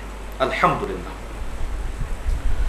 تو اس واقعے سے بھی پتہ چلا کہ سیدنا بلال جن کی ڈیوٹی لگی ہوئی تھی، اس دن تو بڑا ان کی عزت بےزتی کا معاملہ تھا کیونکہ ان کی ڈیوٹی لگی ہوئی تھی. تو اس دن تو سورج پھر نہیں پو پھوٹنی چاہیے تھی، وہ تو ایسا پو پھوٹی کہ اشراق کا وقت آ گیا. اور یہ واقعہ بھی صحیح. اب آپ کمپیئر کر لیں، اسی لیے تو بھائی ہم رونا روتے ہیں کہ بخاری اور مسلم یہ ٹچ سٹون ہے حدیث کے، اس پر امت کا اجماع ہے. حجت اللہ البالغہ میں شاہ ولی اللہ دہلوی رحمہ اللہ نے نقل کیا ہے کہ اس پر امت کا اجماع ہے کہ بخاری اور مسلم کی تمام متصل الاسناد مرفوع احادیث قطعی الصحت ہے.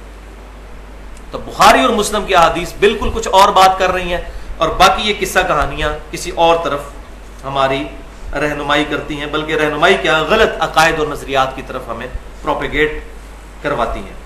الحمدللہ پچھلی دفعہ سورۃ المائدہ کی آیت نمبر 58 کے کانٹیکسٹ میں میں نے تقریباً 45 منٹ اذان اور اقامت سے متعلق ڈیٹیلڈ گفتگو کی تھی. آج انشاءاللہ تعالی پچھلے ہی درس سے ریلیٹڈ 5 وضاحتیں ہوں گی انشاءاللہ، اور پھر ساتھ 12 اختلافی مسائل جو آج کل مسلمانوں کو درپیش ہیں اذان اور اقامت کے حوالے سے، ان کو فرقہ واریت سے بالا تر ہو کر کتاب و سنت اور اجماع کی روشنی میں بیان کیا جائے گا. اور پھر انشاءاللہ تعالی ہماری یہ آج کی گفتگو یعنی تقریباً 1 گھنٹے کی اور پچھلی ملا کے ٹوٹل 100 منٹ کی گفتگو مسئلہ نمبر 50 کے نام سے اہل سنت پاک.com پر اپلوڈ بھی ہو جائے گی، اذان اور اقامت کے صحیح احکام اور مسائل کے نام سے انشاءاللہ تعالی. تو پہلے ان 5 وضاحتوں کی طرف آتے ہیں پچھلے درس سے ریلیٹڈ. پہلی وضاحت یہ کہ میں نے بتایا تھا کہ اذان کے الفاظ امام کائنات سید الاولین والآخرین شفیع المذنبین رحمت للعالمین سیدنا و مولانا امام اعظم محمد رسول اللہ صلی اللہ علیہ وسلم نے خود تعلیم فرمائے تھے.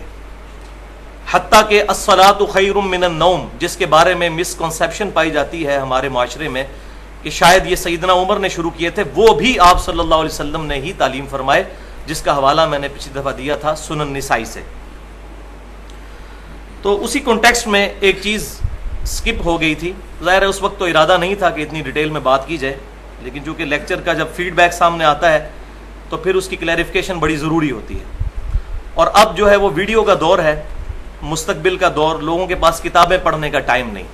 تو میں یہ چاہ رہا ہوں جس طریقے سے باقی اختلافی مسائل تقریباً 49 کے قریب ریکارڈ ہو چکے ہیں، تو یہ مسئلہ بھی ریکارڈنگ میں آ جائے پازیٹیو انداز میں. تو صحیح بخاری اور مسلم کی متفقن علیہ حدیث ہے کہ آپ صلی اللہ علیہ وسلم جب مدینہ شریف ہجرت کر کے گئے، مسلمانوں پر نماز فرض ہوئی، تو مسلمانوں کے درمیان ڈسکشن شروع ہو گئی کہ مسلمانوں کو نماز کے لیے کس طریقے سے ندا دی جائے۔ تو اس میں مختلف سجیشن سامنے آئیں۔ کچھ لوگوں نے کہا کہ ناقوس بجا کر نماز کے لیے متوجہ مسلمانوں کو کیا جائے، تو آپ صلی اللہ علیہ وسلم نے فرمایا کہ یہ تو نصارہ یعنی عیسائیوں کا طریقہ ہے۔ پھر کچھ اصحاب نے کہا کہ بغل بجایا جائے، تو آپ صلی اللہ علیہ وسلم نے فرمایا کہ یہ یہودیوں کا طریقہ ہے۔ پھر کچھ نے کہا کہ اونچی جگہ پر آگ روشن کر کے صحابہ کرام علیہم رضوان کو مطلع کیا جائے نماز سے متعلق، تو آپ صلی اللہ علیہ وسلم نے فرمایا یہ مجوسیوں کا طریقہ ہے۔ پھر آپ صلی اللہ علیہ وسلم نے اذان کے الفاظ تعلیم فرمائے۔ ایک دوسری روایت میں آتا ہے کہ ایک صحابی کو خواب کے ذریعے یہ کلمات بتائے گئے، تو آپ صلی اللہ علیہ وسلم نے ان کو انڈورس فرمایا، اس کی توثیق فرما دی۔ لہذا اذان جو ہے یہ اب شعائر اسلام میں سے ہے، اسلام کی نشانیوں میں سے ایک نشانی ہے اذان۔ آج کے اس ماڈرن دور میں جب کہ ہم اذان سن کر نہیں بلکہ گھڑی پہ ٹائم دیکھ کر مسجد میں نماز پڑھنے کے لیے جاتے ہیں، سچ اذان کی ضرورت کوئی نہیں رہی، لیکن چونکہ یہ شعائر اسلام ہے لہٰذا کوئی بندہ اس بات پر اب فتویٰ نہیں دے سکتا کہ چونکہ لوگ گھڑی دیکھ کر مسجد میں آتے ہیں، لوگوں کو پتا ہے ظہر کا ٹائم جو ہے وہ 1 بجے ہے، عصر کا ٹائم جو ہے وہ 3:45 بجے ہے، مغرب جو ہے وہ 6 بجے ہو جاتی ہے، تو لہٰذا اذان کی تو ضرورت نہیں ہے۔ تو یہ شعائر اسلام ہے، اس کو اب کوئی چینج نہیں کر سکتا، یہ اسی طریقے سے چلتا رہے گا۔ ہاں اس کے لیے جو ہم ہیلپ لیتے ہیں وہ ماڈرن دور کے اعتبار سے لیتے چلے جائیں گے، جیسے نماز کے ٹائم کو فکس کرنا، ظاہر ہے صحابہ کرام کے زمانے میں تو یہ نہیں تھی چیز، لیکن بعد میں الحمدللہ امت نے اس پر اجماع کیا ہے کہ اذان کے بعد نماز کے ٹائم کو کسی خاص ٹائم پر فکس کر لیا جائے، یہ کوئی بدعت نہیں ہے، اس پہ امت نے اجماع کیا ہے۔ اور اجماع پر میری بڑی ڈیٹیل کے ساتھ گفتگو ہے، تقریباً 50 منٹ کی اہل سنت پاک.com پر، مسئلہ نمبر 31 کے نام سے اجماع کی حجیت اور اس کی اہمیت۔ اس میں میں نے کم از کم 17 مثالیں دی ہیں اجماع کی، کہ اجماع بھی بالکل اسی طریقے سے حجت ہے جیسا کہ کتاب و سنت حجت ہے، کیونکہ اسی کتاب و سنت نے اجماع کی طرف ترغیب دلائی ہے، بلکہ یہ کتاب اللہ کا اللہ کی طرف سے نازل ہونا اس پر بھی امت کا اجماع ہے، ہمارے سامنے نازل نہیں ہوئی، یہ امت کے اجماع نے عملی تواتر کے ساتھ اس کتاب کو ٹرانسفر کیا ہے۔ ہم نے نہ نبی صلی اللہ علیہ وسلم کو دیکھا، نہ صحابہ کو، نہ تابعین کو، نہ تبع تابعین کو، 1400 سال بعد تقریباً ہم پیدا ہوئے، تو اس کتاب کو امت کے اجماع اور عملی تواتر نے جو ہے وہ نقل کیا ہے۔ اسی طریقے سے نماز کی ٹائمنگ کے اوپر بھی میری گفتگو ہے، مسئلہ نمبر 30 کے نام سے، نمازوں کے اوقات، اس کی اہمیت اور اس میں جو اختلافی مسائل ہیں، تقریباً 52 منٹ کی اہل سنت پاک.com پر۔ میں ساتھ ساتھ اس کے صرف ضمناً حوالے دے رہا ہوں کیونکہ آج پھر اس طرف موضوع نہیں لے جایا جا سکتا۔ دوسری وضاحت میں نے بتایا تھا کہ کلمے میں ہم پڑھتے ہیں لا الہ الا اللہ محمد الرسول اللہ، دال کے اوپر 2 پیشے ہیں، تنوین، محمد لفظ ہوتا ہے، آگے را آ گیا، را حروف یرملون میں سے ہے، یعنی ادغام جن کے ساتھ ہوتا ہے، تنوین کے فوراً بعد جب یہ الفاظ آتے ہیں یرملون، یا را میم لام واو نون، تو یہ پچھلے الفاظ کے ساتھ مل جاتا ہے، تو محمد الرسول اللہ بن جاتا ہے ہمارے کلمے میں۔ لیکن اذان کے اندر چونکہ ہم اس کو یوں پڑھتے ہیں اشہد ان، تو ان جو ہے یہ حروف مشبہ بالفعل میں سے ہے جو 6 ہیں، اور ان کی خاصیت یہ ہے کہ یہ اپنے بعد اگر 2 پیشیں آ رہی ہوں تو ان کو 2 زبر میں کنورٹ کر دیتے ہیں، ایک پیش آ رہی ہو تو اس کو ایک زبر میں کنورٹ کر دیتے ہیں، انا، انا، لکننا، اس طرح کے الفاظ۔ تو اسی لیے ہم اذان میں اور اقامت میں پڑھتے ہیں اشہد ان محمد در رسول اللہ، وہ زبر میں کنورٹ ہو جاتا ہے انا کی وجہ سے، یہ ہے اس کی ٹیکنیکل ریزن۔ بالکل اسی طریقے سے جب پریپوزیشنز آ جاتی ہیں عربی میں، جس کو ہم انگلش میں پریپوزیشنز کہتے ہیں اور عربی میں حروف جار کہتے ہیں، تو وہ 2 پیش کو 2 زیر میں کنورٹ کر دیتا ہے، جیسا کہ ہم درود شریف میں پڑھتے ہیں اللہم صلی علی محمد، اور آگے واو سے ملتا ہے تو علی محمد وعلی آل محمد، حالانکہ اوریجنل لفظ ہے محمد، لیکن یہ محمد دن کیوں بنتا ہے؟ اس سے پہلے الا آ گیا، الا آ جائے یا فی آ جائے، یہ حروف جار میں سے ہے، یہ اگلی پیش کو زیر میں کنورٹ کر دیتا ہے، اس کو زیر دے دیتا ہے۔ تیسری وضاحت اذان ترجیح کے حوالے سے، ترجیح عین اس کے اینڈ پر آتا ہے، عربی زبان میں کہتے ہیں جو چیز ریپیٹ کی جائے، رجعت اردو میں بھی لفظ بولا جاتا ہے۔ تو اذان ترجیح جو ہے وہ نبی صلی اللہ علیہ وسلم نے خود تعلیم فرمائی۔ میں نے ڈیٹیل سے پچھلی دفعہ بتایا تھا کہ 19 کلمات آپ صلی اللہ علیہ وسلم اس اذان کے لیے اقامت کے، اور 17 کلمات اذان کے تعلیم فرمایا کرتے تھے۔ اذان ترجیح یہ ہوتی ہے کہ اشہد ان لا الہ الا اللہ اور اشہد ان محمد رسول اللہ، اس کو 4 دفعہ کہا جاتا ہے اذان میں۔ اس کے لیے جب اقامت ہوگی تو وہ ڈبل ہوگی، لیکن میں نے پچھلی دفعہ طریقہ اس کا نہیں بتایا تھا، تو طریقہ بھی سن لیں، صحیح مسلم میں موجود ہے۔ آپ صلی اللہ علیہ وسلم نے خود تعلیم فرمایا کہ اذان جب شروع کی جائے تو اشہد ان لا الہ الا اللہ، اشہد ان لا الہ الا اللہ، اشہد ان محمد رسول اللہ، اشہد ان محمد رسول اللہ، اس کے بعد پھر واپس آئیں اشہد ان لا الہ الا اللہ اور بلند آواز سے پھر یہ 4 کلمات کو ریپیٹ کیا جائے۔ یہ ہے اذان ترجیح، یعنی ریپیٹیشن والی اذان۔ چوتھی وضاحت، اذان کا جواب، اس کے بارے میں نے بتایا تھا کہ 2 حدیثیں ملتی ہیں صحیح مسلم میں۔ ایک میں تو یہ ہے کہ جو مؤذن کہتا ہے اسی کو ریپیٹ کیا جائے، اس میں حی علی الصلاح حی علی الفلاح پر بھی یہی الفاظ ریپیٹ کیے جائیں، اور دوسری صحیح مسلم کی روایت میں ملتا ہے کہ ان کلمات کے جواب میں لا حول ولا قوت الا باللہ کہا جائے، لہذا یہ دونوں درست ہیں طریقے۔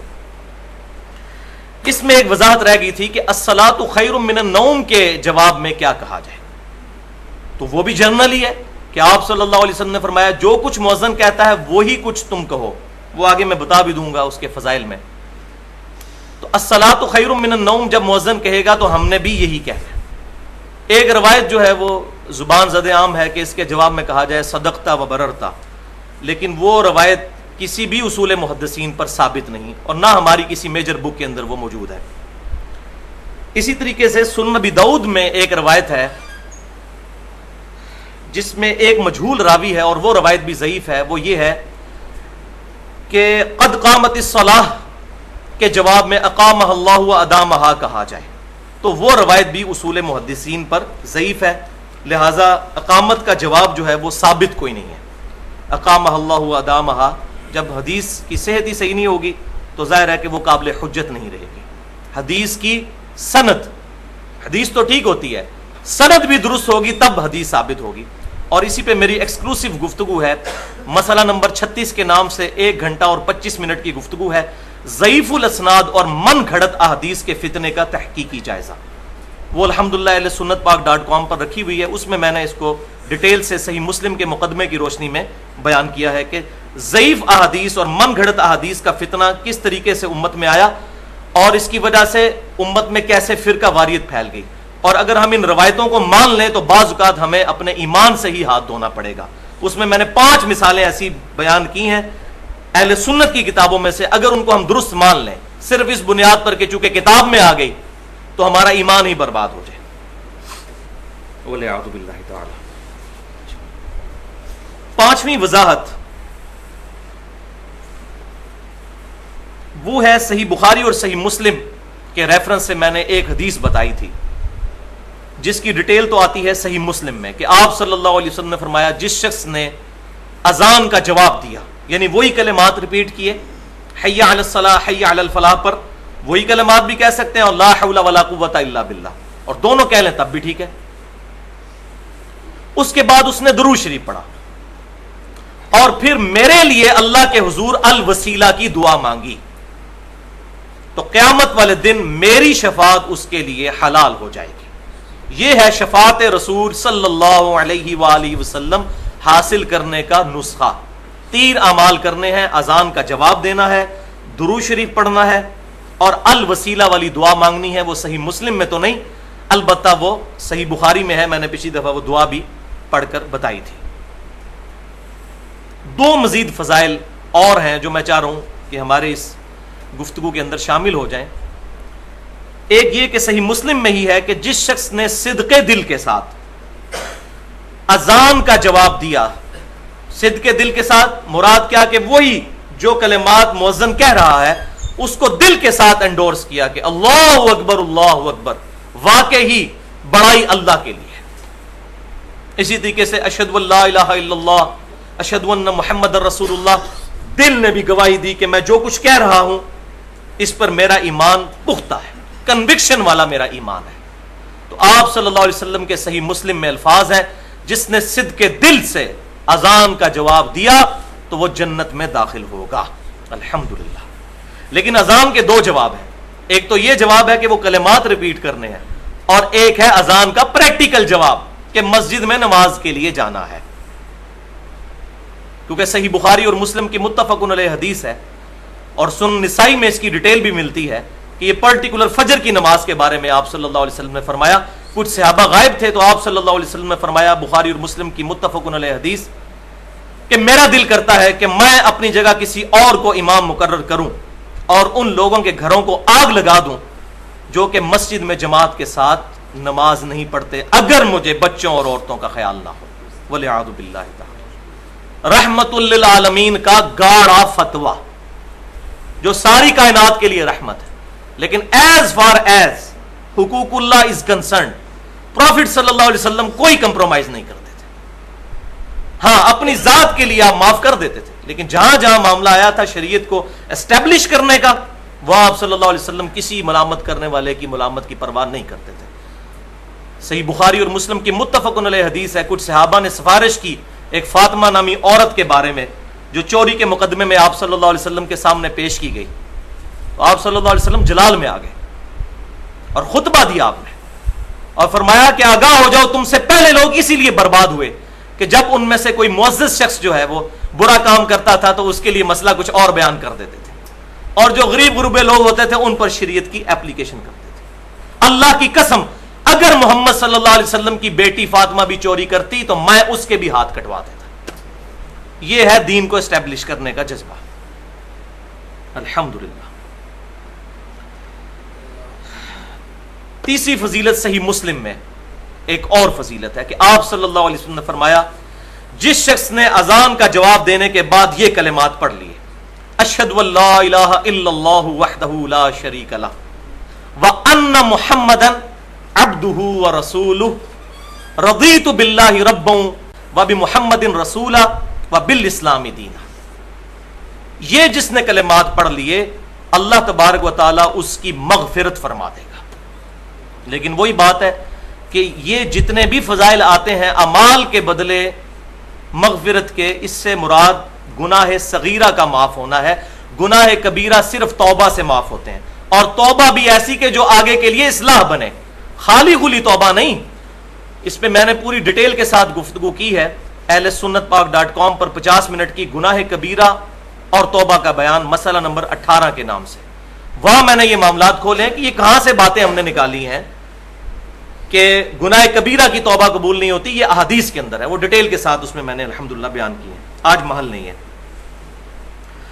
سنت اذکار کے حوالے سے ایک اور بھی آپ انفارمیشن کے لیے میں بیان کر دوں کہ ہماری جو ویب سائٹ ہے اہل سنت پاک.com، اس پر 2 سنت اذکار کے کارڈز ہمارے PDF فارم میں جو ہے اپلوڈ ہیں۔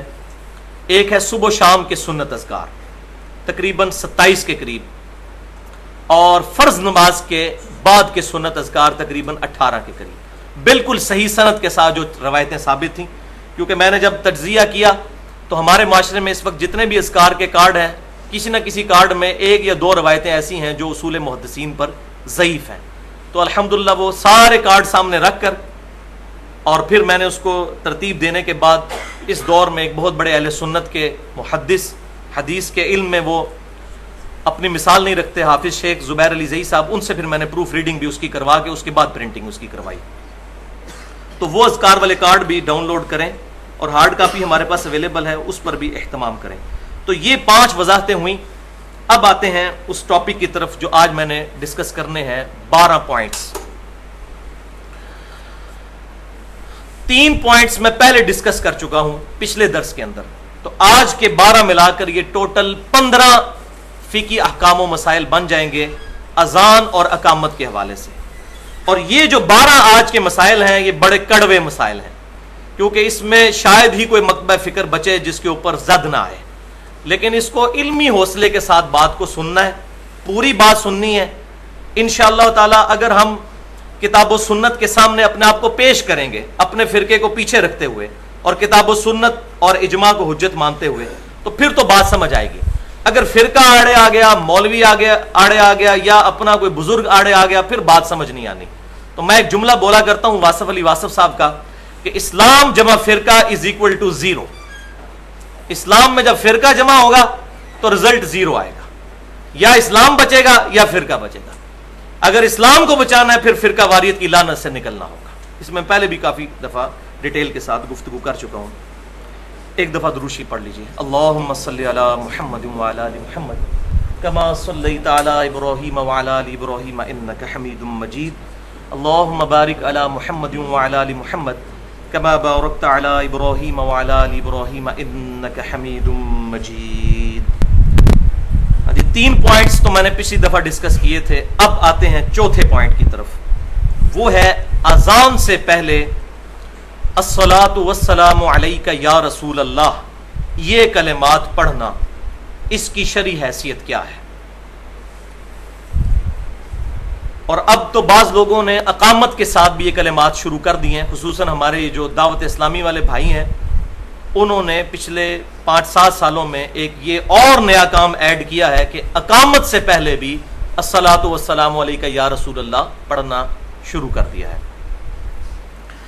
اب اس میں پہلی اصولی بات سمجھ لیجئے کہ جہاں تک اس سیغے کا تعلق ہے نا، الصلاۃ والسلام علیک یا رسول اللہ، اس سیغے سے ہمیں کوئی اختلاف نہیں، یہ صحیح احادیث سے ثابت ہے، کم از کم 3 کتابوں میں، اور میرا ریسرچ پیپر بھی چھپ چکا ہے، رسول اللہ کی آخری وصیتیں صلی اللہ علیہ وسلم، اور اس پر میں نے 12 ربیع الاول پہ ایک لیکچر بھی دیا تھا، ولادت مصطفیٰ صلی اللہ علیہ وسلم اور رسول اللہ کی آخری وصیتیں، 2 گھنٹے کا، جو اہل سنت پاک.com پر رکھا ہوا ہے۔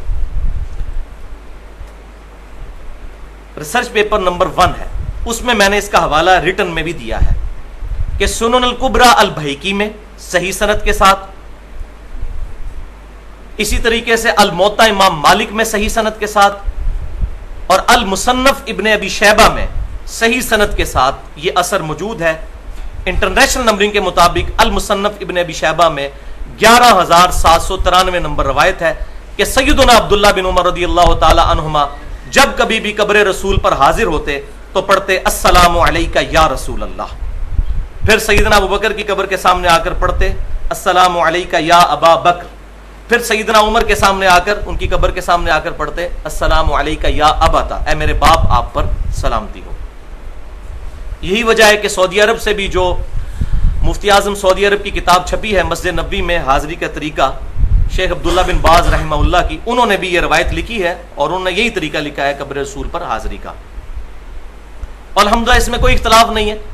پاکستان میں بھی جو پہلے کچھ اہل حدیث علماء کی طرف سے غلط قسم کی ریزسٹنس سامنے آئی تھی، لیکن اب الحمدللہ اہل سنت میں سے بریلوی اور دیوبندی تو پہلے ہی قائل تھے، یہ تیسرا مکتبہ فکر جو ہے اہل حدیث، ان کی بھی جو اشاعت کا سب سے بڑا ادارہ ہے دارالسلام، پوری دنیا میں سب سے زیادہ کتابیں وہی چھاپ رہا ہے، انہوں نے بھی جو درود شریف کا کارڈ چھاپا ہے اس میں یہ سیگا لکھ دیا ہے کہ یہ ثابت ہے، لیکن قبر رسول پر جا کر، یہاں سے پڑھنا یہ ثابت کوئی نہیں ہے۔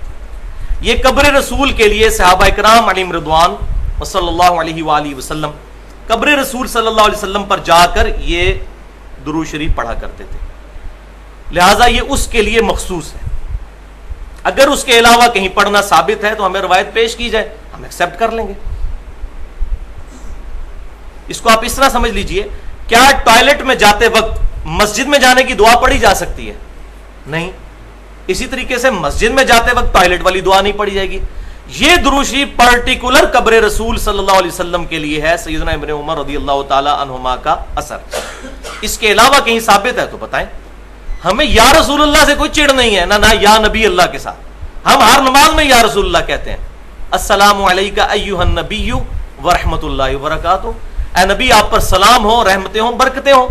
اور بخاری اور مسلم کے الفاظ ہیں، جب تم یہ کلمات پڑھو گے السلام علینا وعلی عباد اللہ الصالحین، تو زمین و آسمان میں جہاں جہاں کوئی اللہ کا نیک بندہ موجود ہے اللہ تمہارا سلام وہاں پہنچا دے گا. الحمدللہ. جب ہم نماز میں پڑھتے ہیں تو یہ کوئی سٹوری نہیں پڑھ رہے ہوتے جیسے بعض دیوبند اور اہل حدیث حضرات نے بریلویوں کو خاموش کروانے کے لیے یہ ایک جھوٹی بات لے کر چلے کہ جی یہ شب معراج کی گفتگو ہے. بھائی کس کتاب میں لکھا ہے شب معراج کی گفتگو ہے؟ یہ بخاری اور مسلم میں ہے کہ یہ آپ صلی اللہ علیہ وسلم تشہد کا سلام اس طرح تعلیم فرماتے تھے جیسے قرآن کی آیات. اور یہ ہم انٹینشنلی انشائیہ پڑھ رہے ہوتے ہیں السلام علیکم ایھا النبی، اے نبی آپ پر سلام ہو. ہاں اس کے پیچھے اگر کسی کا فاسد عقیدہ ہے کہ رسول اللہ خود سن رہے ہیں یا وہ یہاں پر موجود ہیں، وہ عقیدے کو آپ غلط کہہ سکتے ہیں. اس پڑھنے کو اور اس میں یہی عقیدہ ہے کہ رسول اللہ تک ہمارا سلام اللہ تعالیٰ پہنچا رہا ہے. ورنہ تو یہ بدبختی ہے نماز میں اگر اس کو سٹوری کے طور پہ پڑھنا ہے پھر تو پوری نماز ہی پھر سٹوری بن جائے گی. تو یہ سٹوری نہیں ہے، یہ انشائیہ ہے الحمدللہ، کیونکہ بخاری اور مسلم میں ساتھ ہی موجود ہے کہ اللہ سلام پہنچا دے گا. لہذا اسی کی ڈیٹیل میں نے مسئلہ حاضر و ناظر جو ہے اس کے غلط اور صحیح پہلو مسئلہ نمبر 7 کے نام سے اہل سنت پاک .com پر 25 منٹ کی گفتگو رکھی ہوئی ہے. اس میں نے ڈیٹیل کے ساتھ اس ٹاپک کو ایڈریس کیا. آج مال نہیں، عام حالت میں ہم کون سا دروشی پڑھیں؟ تو بھائیو صحیح بخاری اور مسلم کی متفقن علیہ حدیث ہے کہ جب یہ آیت درود نازل ہوئی سورۃ الاحزاب کی آیت نمبر 56 بسم اللہ الرحمن الرحیم ان اللہ وملائکتہ یصلون علی النبی یا ایھا الذین آمنوا صلوا علیہ وسلموا تسلیما اللهم صل علی محمد وعلی آل محمد کما صلیت علی ابراہیم وعلی آل ابراہیم انک حمید مجید اللهم بارک علی محمد وعلی آل محمد کما بارکت علی ابراہیم وعلی آل ابراہیم انک حمید مجید. تو بخاری اور مسلم کے الفاظ ہیں کہ اس آیت کے جواب میں آپ صلی اللہ علیہ وسلم نے نماز والا درود ابراہیمی جو میں نے اب پڑھا یہ تعلیم فرمایا. اور حدیث شروع اس سے ہوتی ہے کہ اے اللہ کے رسول صلی اللہ علیہ وسلم آپ نے ہمیں سلام کا طریقہ تو سکھا دیا ہے، السلام علیکم ایھا النبی ورحمۃ اللہ وبرکاتہ، ہمیں درود شریف بھی ذرا سکھا دیجیے. تو پھر آپ صلی اللہ علیہ وسلم نے اس درود شریف کو سکھایا. لہٰذا اس درود شریف سے اگر کسی کو چڑ ہے نا تو اس کو معاذ اللہ نبی صلی اللہ علیہ وسلم سے چڑ ہے. اور کوئی کہتا ہے یہ درود میں سلام کوئی نہیں جی یہ ناقص ہے، تو یہ بات نبی صلی اللہ علیہ وسلم کو نہیں پتا تھی کہ یہ ناقص ہے؟ آپ نے کیوں نہیں فرما دیا؟ تو نماز کے اندر یہ پرفیکٹ ہے اس اعتبار سے بھی کہ سلام بھی آ جاتا ہے اور درود شریف بھی. باقی نماز کے علاوہ بھی یہ درود شریف پڑھنا چاہیے. اس کی وجہ یہ ہے کہ درود و سلام جو ہے یہ ایکویلنٹ ورڈ کے طور پر بھی استعمال ہوتے ہیں، لیکن جہاں جہاں ثابت ہے جو سیغہ ثابت ہے الحمدللہ وہ ہم پڑھنے کے قائل ہیں. تو اذان کے بعد درود شریف پڑھنا ثابت ہے. صحیح مسلم میں حدیث میں بتا چکا کہ جو اذان کا جواب دے اس کے بعد درود شریف پڑھے، اس کے بعد الوسیلہ والی دعا مانگے تو نبی صلی اللہ علیہ وسلم کی شفاعت اس کے لیے حلال ہو جائے گی. لیکن اذان کے بعد درود شریف کون سا پڑھنا ہے؟ جو آپ صلی اللہ علیہ وسلم نے تعلیم فرمایا، اور اس کو اذان کے ساتھ اٹیچ نہیں کرنا، اذان سے الگ. اذان دے دی اس کے بعد دعا مانگے درود شریف پڑھیں، یہ سارے کام کریں، لیکن اذان کے ساتھ اس کو اٹیچ کرنا ثابت نہیں. تو درود شریف اذان کے بعد ثابت ہے، پہلے نہیں. اور الحمدللہ دور حاضر میں بریلوی مکتب فکر کے سب سے بڑے محقق جو ہے غلام رسول سعیدی صاحب، جو مفتی منیب الرحمان صاحب کے مدرسے میں شیخ الحدیث ہیں، میں تقریباً 2-3 دفعہ ان سے ڈیٹیل ملاقات کر چکا ہوں. ان کی مسجد میں درود شریف جو ہے وہ اذان سے پہلے نہیں پڑھا جاتا، اور انہوں نے باقاعدہ شرح صحیح مسلم میں لکھ بھی دیا کہ یہ پہلے پڑھنا ثابت نہیں. اور انہوں نے خود بریلویوں کو جھنجھوڑا ہے کہ کیا تم سیدنا بلال سے بڑھ کر محبت رسول کرنے والے ہو؟ پہلے ان سے تو ثابت کرو کہ انہوں نے اذان کے شروع میں اٹیچ کیا ہو. ہاں بعد میں اجتہادی طور پر کوئی بندہ پڑھ لیتا ہے، ہم اس پہ کوئی فتویٰ نہیں لگاتے، لیکن درود شریف کا صیغہ وہ ہونا چاہیے جو کتاب و سنت سے اس جگہ پر ثابت ہو. اذان دے لیں، اسپیکر بند کر دیں. اسپیکر میں ضروری ہے کہ لوگوں کو سنانا ہے، اسپیکر بند کر کے علادہ سے اس درود شریف کو پڑھیں، جتنی بار مرضی پڑھیں. اور میری الحمدللہ پوری 70 منٹ کی گفتگو ہے درود شریف کے صحیح احکام اور مسائل اور فضائل، اس پر ڈیٹیل کے ساتھ الحمدللہ درود شریف پر اہل سنت پاک .com پر اپلوڈ ہے. تو جہاں جہاں درود شریف ثابت ہے ہم الحمدللہ قائل ہیں. اب یہ بھی کہا جاتا ہے کہ جی دیکھیں جی درود شریف کا تو کوئی ٹائم ہی نہیں، جس ٹائم مرضی پڑھے. یہ بھی آپ سنتے ہوں گے لوگوں سے کہ جی درود شریف کا تو کوئی ٹائم نہیں ہے. تو پہلے اس میں یہ بات سمجھ لیجئے جس ٹائم پر ثابت ہے الحمدللہ وہ ہمارا عمل ہے. سنن ابن ماجہ میں صحیح سند کے ساتھ ہے کہ نبی صلی اللہ علیہ وسلم جب مسجد میں داخل ہوتے تو پڑھتے بسم اللہ والسلام علی رسول اللہ. یہ آج بھی مسجد نبوی پہ لکھا ہوا ہے، باب جبریل والے باب البقی کے اوپر، بسم اللہ والسلام علی رسول اللہ اللہم اغفر لی ذنوبی وافتح لی ابواب رحمتک، یہ پوری دعا ہم قائل ہیں۔ لیکن جہاں جہاں ثابت ہوگا وہاں، اب کوئی کہتا ہے جی ثابت نہیں تو کیا ہوا، تو یہ اس کے لیے میں اب بتانے لگا ہوں الزامی جواب کے طور پر کہ جامعہ ترمذی میں صحیح سند کے ساتھ یہ حدیث موجود ہے کہ ابن عمر رضی اللہ تعالیٰ عنہما کے سامنے کسی کو چھینک آئی تو اس نے پڑھ دیا الحمدللہ والسلام علی رسول اللہ، تو ابن عمر نے فرمایا یہ تو نے کیا پڑھا ہے؟ ان کا جی درود شریف تو پڑھا ہے، تو انہوں نے فرمایا تم وہی کہو جو نبی صلی اللہ علیہ وسلم کہا کرتے تھے، آپ صلی اللہ علیہ وسلم ہمیں اذان کے جواب، اس میں چھینک کے جواب میں الحمدللہ یا الحمدللہ رب العالمین علی کل حال تعلیم فرمایا کرتے تھے، تم وہی کہو جو نبی صلی اللہ علیہ وسلم کہا کرتے تھے۔ اس نے آگے سے نہیں کہا کہ تسی جناب گستاخ رسول ہو گئے ہو، درود شریف منکر ہو، یہ نہیں انہوں نے کہا کہ ابن عمر آپ گستاخ رسول ہو گئے، آپ درود شریف سے منع کر رہے ہیں، کیونکہ اس وقت یہ بیماری نہیں تھی کہ اپنی مرضی سے دین میں ایگزیجریشن کی جائے، ان کو پتا تھا کہ دین میں صرف وہی کام کرنے ہیں جو آپ صلی اللہ علیہ وسلم نے تعلیم فرمائے۔ اور ابن عمر کی یہ تربیت آپ صلی اللہ علیہ وسلم کی طرف سے ہوئی تھی، بخاری اور مسلم کی متفق علیہ حدیث ہے، آپ صلی اللہ علیہ وسلم نے ایک صحابی کو وضو کرنے کے بعد ایک دعا تعلیم فرمائی، اس میں الفاظ تھے بنبی کا ارسلتا، اس صحابی نے جب دعا پڑھی تو انہوں نے نبی صلی اللہ علیہ وسلم نے جو کہا تھا بنبی کا ارسلتا، انہوں نے پڑھا برسولی کا ارسلتا، سپرلیٹو ڈگری استعمال کی، رسول تو نبی سے بھی سپرلیٹو ڈگری ہے، لیکن آپ صلی اللہ علیہ وسلم نے ان کو ڈانٹا، فرمایا وہی کہو جو میں نے کہا ہے، حالانکہ نبی رسول میں کیا فرق تھا، آپ فرمایا وہی الفاظ کو۔ لیکن یہاں یہ بات بھی یاد رکھیں، میں فینیٹک بھی نہیں ہوں کیونکہ میں نے کسی مکتب فکر کو سپورٹ تو کرنا کوئی نہیں، لہٰذا میں جو چھپی بھی حدیثیں ہیں وہ بھی باہر نکالتا ہوں۔ پچھلی دفعہ میں نے حدیث بتائی نا صحیح بخاری سے کہ سیدنا یوشع ابن نون کی دعا سے سورج رک گیا تھا، تو یہ پہلے تو کسی نے نہیں بتائی ہے، ٹھیک ہے وہ روایت ضعیف ہے سیدنا علی والی کہ سورج واپس آ گیا تھا، لیکن یہ بخاری میں موجود ہے کہ یوشع ابن نون علیہ السلام کی دعا پر سورج اللہ نے روک دیا تھا، تو یہ اللہ تعالیٰ چاہے تو کسی نبی کی دعا پہ کر سکتا ہے۔ تو یہ حدیث بھی میں آپ بتا دوں، یہ پتہ تو ہے لیکن اس سے وہ رزلٹ جو فرقہ واریت کے اوپر ضرب لگاتا ہے وہ کوئی نہیں نکالتا، وہ صحیح بخاری اور مسلم کی متفق علیہ حدیث ہے، اور صحیح بخاری کے الفاظ ہیں، آپ صلی اللہ علیہ وسلم جب نماز پڑھا رہے تھے تو کسی بندے نے آپ صلی اللہ علیہ وسلم کے پیچھے جب نماز پڑھتے ہوئے ربنا لک الحمد، اس کے بعد کہا حمدن کثیرا طیبا مبارکا فیہ، تو نماز پڑھ کے آپ صلی اللہ علیہ وسلم فارغ ہوئے، تو آپ صلی اللہ علیہ وسلم نے فرمایا یہ میرے پیچھے کس نے الفاظ پڑھے تھے؟ تو ایک صحابی نے ڈرتے ڈرتے عرض کی یا رسول اللہ میں نے، تو آپ نے فرمایا میں نے 30 سے زیادہ فرشتوں کو دیکھا ہے کہ وہ اس کا ثواب لکھنے کے لیے لپک رہے تھے اس پر۔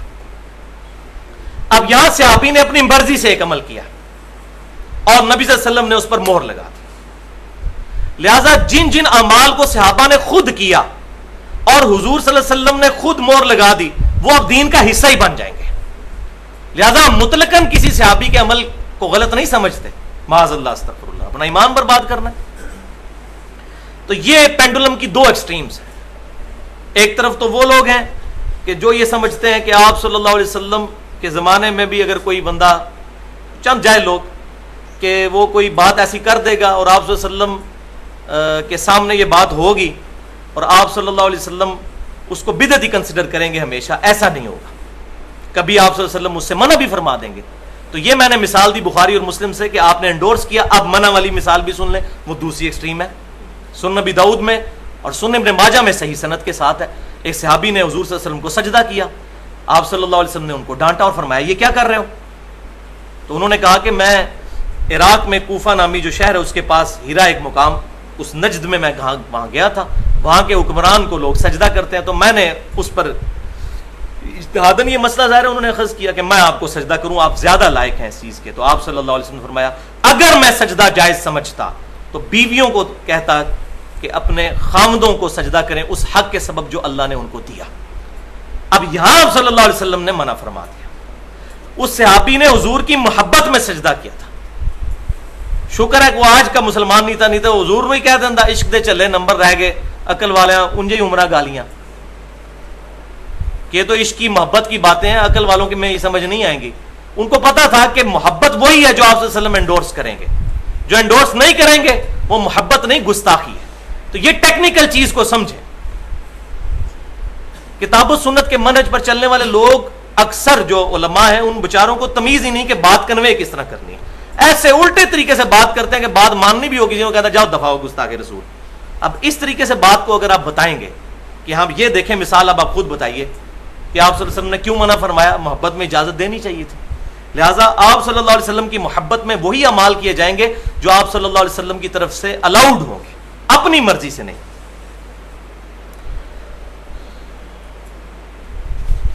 تو الحمدللہ یہ پوائنٹ نمبر 4 کمپلیٹ ہوا. اب آ جائیے جناب پوائنٹ نمبر 5 کی طرف. فقہ حنفی کی ایک مشہور کتاب ہے در مختار, اس پر حاشیہ لکھا ہے ابن عابدین شامی نے, جس کو فتاوی شامی بھی کہا جاتا ہے اور رد المختار بھی کہا جاتا ہے. در مختار, مختار میں خے ہے خرگوش والی, اور رد المختار میں ہے حلوائی والی. رد المختار یہ اس کا رد نہیں ہے, رد المختار یعنی در مختار پر جو اعتراضات کیے گئے ان کا رد انہوں نے کیا ہے. اور یہ فقہ حنفی کی متفقن علیہ کتاب ہے. بریلوی اور دیوبندی مکتبہ فکر کے علماء اس کتاب کو پڑھاتے ہیں, بلکہ یہ ان کے نزدیک امام حنیفہ رحمۃ اللہ علیہ کے بعد جو چند بڑے علماء ہیں ان میں سے ابن عابدین شامی بھی ہے. اس میں انہوں نے لکھا ہے کہ جب مؤذن کہے اشہد ان محمد الرسول اللہ, تو انگوٹھے چوم کر آنکھوں کو لگائے جائیں اور پڑھا جائے قرۃ عینی بک یا رسول اللہ, اے اللہ کے رسول آپ میری آنکھوں کی ٹھنڈک ہے. آپ آنکھوں کی کیا, ہمارے دل کی, ہماری ایک ایک رگ کی ٹھنڈک ہے, اس میں تو کوئی دوسری بات ہی نہیں ہے. اور دوسری دفعہ پڑھا جائے صلی اللہ علیہ کا یا رسول اللہ. اب یہ فقہ حنفی کی متفقہ کتاب میں یہ مسئلہ لکھا ہوا ہے, لیکن ظلم کی انتہا ہے کہ دیوبند مکتبہ فکر کے علماء جو ہیں اس کو بدعت کہتے ہیں, حالانکہ پتہ ہے ان کو کہ یہ ہماری کتاب میں لکھا ہوا ہے, لیکن چونکہ بریلوی کرتے ہیں وہ ضد میں آگے ہوئے ہیں. وہ کہتے ہیں نہیں جی وہ تو ضعیف روایتیں ہیں, تو خود پوری فضائل اعمال سوائے چند حدیثوں کے ضعیف ہے, تو وہاں کہتے ہیں جی ضعیف حدیث فضائل میں لے لینی چاہیے, تو فضائل میں انگوٹھے چومنے والی حدیث بھی پھر لینی چاہیے. یہ 2 نمبر پالیسی تو نہ رکھیں, وہ بریلوی چومتے ہیں اس لیے نہیں لینی. یہ ساری فرقہ واریت کی لعنت ہے. فضائل اعمال کا دفاع کریں گے جی ضعیف حدیث فضائل میں ہے, تو بھائی اس کے فضائل میں کم از کم 5 حدیثیں ہیں, چلے ساری ضعیف ہیں لیکن آپ کے لیے ایکسیپٹیبل ہے. سیدنا ابوبکر صدیق سے روایت ہے کہ آپ صلی اللہ علیہ وسلم نے فرمایا جس شخص نے انگوٹھا چوم کے آنکھوں کو لگایا اور یہ دعا پڑھی قیامت والے دن میں اس کی شفاعت کروں گا. روایت ضعیف ہے لیکن فضائل پہ ہے, لیں فضائل مال میں ڈالیں اس کو. وہ نہیں ڈالیں گے کیونکہ بریلوی کرتے ہیں, بریلویوں سے ان کی دشمنی ہے. مسئلہ کتاب و سنت کو ماننا نہیں, مسئلہ ہے فرقہ واریت. تو ہم کہتے ہیں ایک اصول رکھیں, روایت اگر ضعیف ہے تو میں نے پہلے بھی بتایا کہ مسئلہ نمبر 36 جو ہے ضعیف الاسناد اور من گھڑت احادیث کے فتنے کا تحقیقی جائزہ, 1 گھنٹہ 25 منٹ کی میں نے گفتگو کی, اس میں یہی باتیں تو بتائی ہیں صحیح مسلم کے مقدمے سے کہ امام مسلم رحمہ اللہ نے واضح لکھ دیا ہے کہ نہ ترغیب اور ترہیب میں لی جائے گی ضعیف روایت, اور نہ دین کا کوئی مسئلہ نکالنے کے لیے ترغیب اور ترہیب میں بھی نہیں لی جائے گی. ترغیب یہ ہے کہ نیک امال کی ترغیب دلانا اور ترہیب برے امال سے ڈرانا. جیسے فضائل مال میں وہ من گڑت روایت لے کے آیا کہ ایک نماز چھوڑ دی تو 2,86,00,000 سال دوزخ میں جلنا پڑے گا, اللہ معافی دے. من گڑت روایت, اور جی کہتے ہیں اس لیے بیان کر رہے ہیں تاکہ لوگ ڈر جائیں. تو صحیح مسلم کے مقدمے میں واضح یہ چیز موجود ہے. یہ آج ہماری باتیں نہیں ہیں, یہ صرف کتاب و سنت کے منہج پر چلنے والے لوگوں کی باتیں نہیں ہیں, یہ شروع سے باتیں لکھی ہوئی ہیں. اب صحیح مسلم کسی نے کھول کے پڑھے تو تب پتا چلے نا کہ اس کے مقدمے میں کیا لکھا ہوا ہے. لہذا یہ انگوٹھے چومنے پہ بھی حدیثیں موجود ہیں, اور سلسلہ احادیث ضعیفہ جو ہے شیخ البانی رحمہ اللہ کا, اس میں 73 نمبر حدیث ہے, اس کی وہ سند لے کر اس پہ انہوں نے پوری بحث کی ہے. ایون خود امام ابن جوزی رحمۃ اللہ علیہ جنہوں نے الموضوعات کبیر یعنی بڑی بڑی من گھڑت حدیثیں, ان میں بھی اس روایت کو لے کر آئے. ابن جوزی وہ ہیں جو اہل سنت کہلوانے والے تینوں گروہ بریلوی, دیوبندی اور اہل حدیث, ایون اہل تشیع بھی ان کو محبت سے دیکھتے ہیں, کیونکہ انہوں نے مشہور واق کتاب لکھی تھی کہ یہ اس سرکش کا رد ہے جو یزید کو برا نہیں کہتا. یہ 6 صدی ہجری میں ہے, 8 سے 900 سال پہلے. اس کتاب کا الحمدللہ بھی ایک دیوبندی عالم نے ترجمہ کر دیا ہے, اور میں نے وہ کتاب منگوائی ہے, زبردست کتاب ہے. اس میں انہوں نے صحیح سند کے ساتھ یزید کے بارے میں جو ائمہ اہل سنت امام احمد بن حنبل, امام شافعی, امام مالک, ان کے اقوال جو ہیں وہ ساری کی ساری چیزیں جمع فرمائی ہیں. تو ابن جوزی نے بھی لکھا کہ یہ من گھڑت روایتوں میں سے ہے. اچھا، علامہ سخاوی جو بہت بڑے ایک صوفی بزرگ ہیں، القول البدیع درود شریف پر ایک اتھینٹک کتاب صوفیوں کے ہاں اس کو مانا جاتا ہے، انہوں نے بھی لکھ دیا کہ یہ من گھڑت روایت ہے، یہ انگوٹھے چومنے والی. یعنی جو اس روایت کو پیش کرنے والے ہیں، ضعیف روایتوں کو جمع کرنے والے، وہ بھی اس سے انکار کر رہے ہیں. لہذا ہم اگر کسی بیچارے کو نہیں پتا اور ضعیف روایتوں کی بنیاد پر وہ انگوٹھے چومتے ہیں، ہم اس کو بدتی نہیں کہتے، پیار اور محبت سے اس کو سمجھانا چاہیے، فتویٰ بازی سے بچنا چاہیے. Point number 6. اب یہ ذرا اٹینٹو ہو کے ذرا سنیں، یہ کڑوی باتیں اب کچھ شروع ہو گئی ہیں شاید آپ لوگوں کے حوالے سے بھی، کہ مسجد میں مینار بنانا. کیونکہ کتاب و سنت کے منہج پر چلنے والے جو لوگ ہیں ہمارے انڈیا پاکستان میں، خصوصاً چند ایسے لوگ ہیں جن کے دماغ میں یہ کہیں سے بات بیٹھ گئی ہے کہ شاید مسجد کا مینار بنانا یہ بدعت ہے. اور ہمارے پاکستان میں وہ جہاں بھی مسجد بناتے ہیں تو مینار نہیں بناتے. اب ان کی جو جماعت کے ساتھ جو لوگ اٹیچ ہیں ان کو پتہ نہیں کہ اندر سے یہ چکر کیا ہے، کیونکہ اوپنلی تو نہیں بتاتے. اصل مسئلہ یہ ہے کہ وہ مینار کو بدعت سمجھتے ہیں، تو وہ کمرہ ٹائپ مسجدیں بناتے ہیں اپنی، لیکن پبلک کو یہ بات نہیں بتاتے. پبلک لتر مارے گی کہ یہ آپ کیا کر رہے ہیں بھائی، پہلے مسجد نبی کے مینار جا کے گراؤ، خانہ کعبے کے گراؤ، اس لیے بتاتے نہیں ہیں. تو میں اب چاہ رہا ہوں کہ ان کے بھی یہ فاسد عقیدہ جو ہے کہ مینار کو بدعت سمجھنا، اور یہ نہ سمجھیے گا کہ یہ تمام اہل حدیث کا ایسا نظریہ ہے، چند ایک لوگ ان میں فنیٹکس ہیں جن کا یہ نظریہ ہے. تو مینار جو ہے بنانا بھائی کوئی بدعت نہیں. صحیح مسلم میں حدیث ہے کہ نبی صلی اللہ علیہ وسلم نے فرمایا کہ سیدنا عیسیٰ علیہ السلام قرب قیامت میں مسجد دمشق کے مشرقی مینار پر اتریں گے 2 زرد چادروں میں، تہمد اور اوپر چادر، 2 فرشتوں کے پروں پر ہاتھ رکھے ہوئے. اور اس میں میں نے بڑی ڈیٹیل سے گفتگو کی ہے حیات مسیح اور نزول مسیح علیہ السلام، اور ان لوگوں کا رد کیا ہے جو سیدنا عیسیٰ علیہ السلام کے دوبارہ دنیا میں آنے کے قائل نہیں ہے، کتاب اللہ سے اور سنت سے بھی، لیکن پرٹیکولر کتاب اللہ سے. اہل سنت پاک.com پر تقریباً 1 گھنٹے کی گفتگو رکھی ہوئی ہے حیات مسیح اور نزول مسیح مسئلہ نمبر 12 کے نام سے. تو آج ٹاپک نہیں. تو صحیح مسلم میں ہے کہ سیدنا عیسیٰ علیہ السلام مینار پر اتریں گے. تو آپ صلی اللہ علیہ وسلم خود مینار کا ذکر کر رہے ہیں، ورنہ بدعت والی جگہ ہوتی تو اللہ کا پیغمبر تو وہاں نہ اترتا. بات سمجھ آ گئی؟ حضور پہلے رد کرتے کہ غلط ہوگا، مینار ہوگا لیکن حضور حضرت عیسیٰ علیہ السلام سائڈ پہ اتریں گے کیونکہ مینار بدعت ہے. ایسی بات کوئی نہیں کی. اسی طریقے سے امام ابو داؤد رحمۃ اللہ علیہ نے ایک پورا چیپٹر ہے جس کا نام رکھا ہے مینار اور اونچی جگہ پر چڑھ کر اذان دینے کا بیان.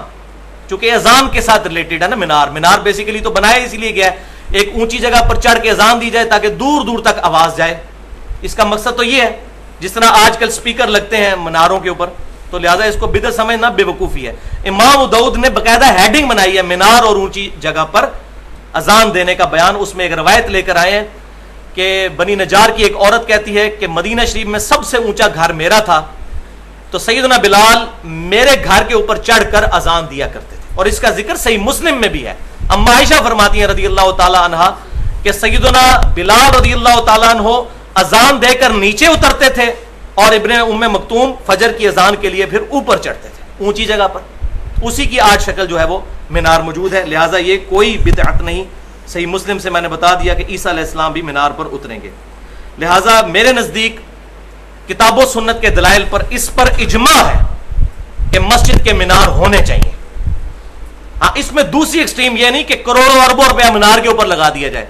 مسجد جو ہے وہ 1 مرلے کی نہیں ہوتی اور 10 لاکھ کا مینار اس کے ساتھ کھڑا کر، یہ نہیں. مینار کا فائدہ کیا؟ اور یہ شعار اسلام میں سے، اسلام کی نشانیوں میں سے ایک نشانی. لہذا جب یہ ہالینڈ کے اندر میناروں پر پابندی لگی اور پاکستان میں تمام مکاتب فکر نے احتجاج کیا، میں اس احتجاج کو انڈورس کرتا ہوں کہ یہ اسلام کی نشانی ہے مینار بنانا. کیوں؟ آپ کسی بھی پرائے شہر میں جاتے ہیں مینار سے ہی تو آپ کو مسجد کا پتہ چلتا ہے، ورنہ تو آپ کسی ایسی جگہ پر جائیں جہاں آپ کو مسجد کا کوئی نہ بتائے تو پتہ نہیں چلتا. یہ تو اتنی بڑی نعمت ہے، اسی لیے تو امت نے اجماع کیا ہے. آج تمام مسلمان اہل سنت کے لوانے والے تینوں گروہ بریلوی، دیوبندی، اہل حدیث اور اہل تشیع بھی اپنی مسجدوں کے مینار بناتے ہیں. اجماع ہو گیا اس پہ امت کا. اور آپ صلی اللہ علیہ وسلم نے فرمایا کہ میری امت کبھی بھی گمراہی پر جمع نہیں ہوگی. المستدرک للحاکم میں صحیح سند کے ساتھ ہے. وہی اجماع پہ میں نے ڈیٹیل سے گفتگو بھی کی ہے, مسئلہ نمبر 31 کے نام سے 50 منٹ پہ ahlsunnatpak.com پر رکھی ہوئی ہے. تو مسجد کا مینار یہ شہر اسلام میں سے ہے. دوسرے شہر میں جائیں تو ایون اپنے شہر میں بھی کسی ایسی جگہ پہ آپ مسجد جب ڈھونڈنی ہوتی ہے تو مینار دیکھ رہے ہوتے ہیں. تو مینار سے یہ نہ سمجھیے گا کہ بہت بڑے میناروں کی میں بات کروں, ایسے مینار کے جس سے مسجد کی لوکیشن کا پتہ چل جائے. اور اگر کوئی بڑے بھی بنا لیتا ہے تو اس پہ ہم کوئی بدعت کا فتویٰ نہیں لگا سکتے. الحمدللہ حرمین شریفین میں جو ہے وہ مینار کا اہتمام کیا گیا ہے. پوائنٹ نمبر 7 وہ ہے کیا بغیر وضو کے اذان دی جا سکتی ہے؟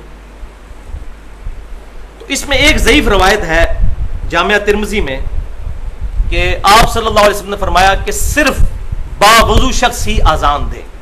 لیکن یہ روایت اصول محدثین پر ضعیف ہے. اس میں امام ابن شہاب زہری رحمہ اللہ مدلس ہیں اور ان سے روایت کر رہے ہیں اور سما کی تصریح کوئی نہیں. اور اسی سکم کو لکھ کر امام ترمذی نے ساتھ لکھا ہے کہ یہ حدیث ضعیف ہے. الحمدللہ امت کا اجماع بھی ہے اس پر کہ بغیر وضو کے اذان درست ہے. ہمارے حنفی بھائی بھی مانتے ہیں کہ بغیر وضو کے اذان ہو جاتی ہے. وہ یہ کہتے ہیں کہ نہ دینا, بغیر وضو کے اذان دینا یہ افضل نہیں, افضل یہ ہے کہ وضو سے دی جائے. بالکل ٹھیک بات ہے, کوئی شک نہیں اس میں. ہم بھی یہی کہتے ہیں کہ اہتمام کرنا چاہیے, لیکن یہ شرط نہیں ہے اذان کی. پوائنٹ نمبر 8 سنن نبی داؤد میں ڈیٹیل کے ساتھ یہ حدیث ہے اور صحیح بخاری اور مسلم میں بھی اس کا اشارہ موجود ہے کہ سیدنا بلال جب اذان دیا کرتے تھے تو حی علی الصلاۃ اور حی علی الفلاح پر دائیں اور بائیں اپنی گردن موڑا کرتے تھے. یوں حی علی الصلاۃ پر دائیں طرف, لیکن صرف گردن. اس میں ساتھ موجود ہے سینہ نہیں پھیرتے تھے, صرف گردن. یہ پورا نہیں پھیرنا, یوں صرف گردن پھیرنی. اور اس طریقے سے یہ بھی الحمدللہ سنت سے ثابت ہے. سنت سے مراد یہ کہ آپ صلی اللہ علیہ وسلم کی تعلیم فرما, ورنہ آپ صلی اللہ علیہ وسلم سے اذان دینا ثابت کوئی نہیں ہے. آپ صلی اللہ علیہ وسلم سے اذان دینا ثابت نہیں, تعلیم فرمانا ثابت ہے.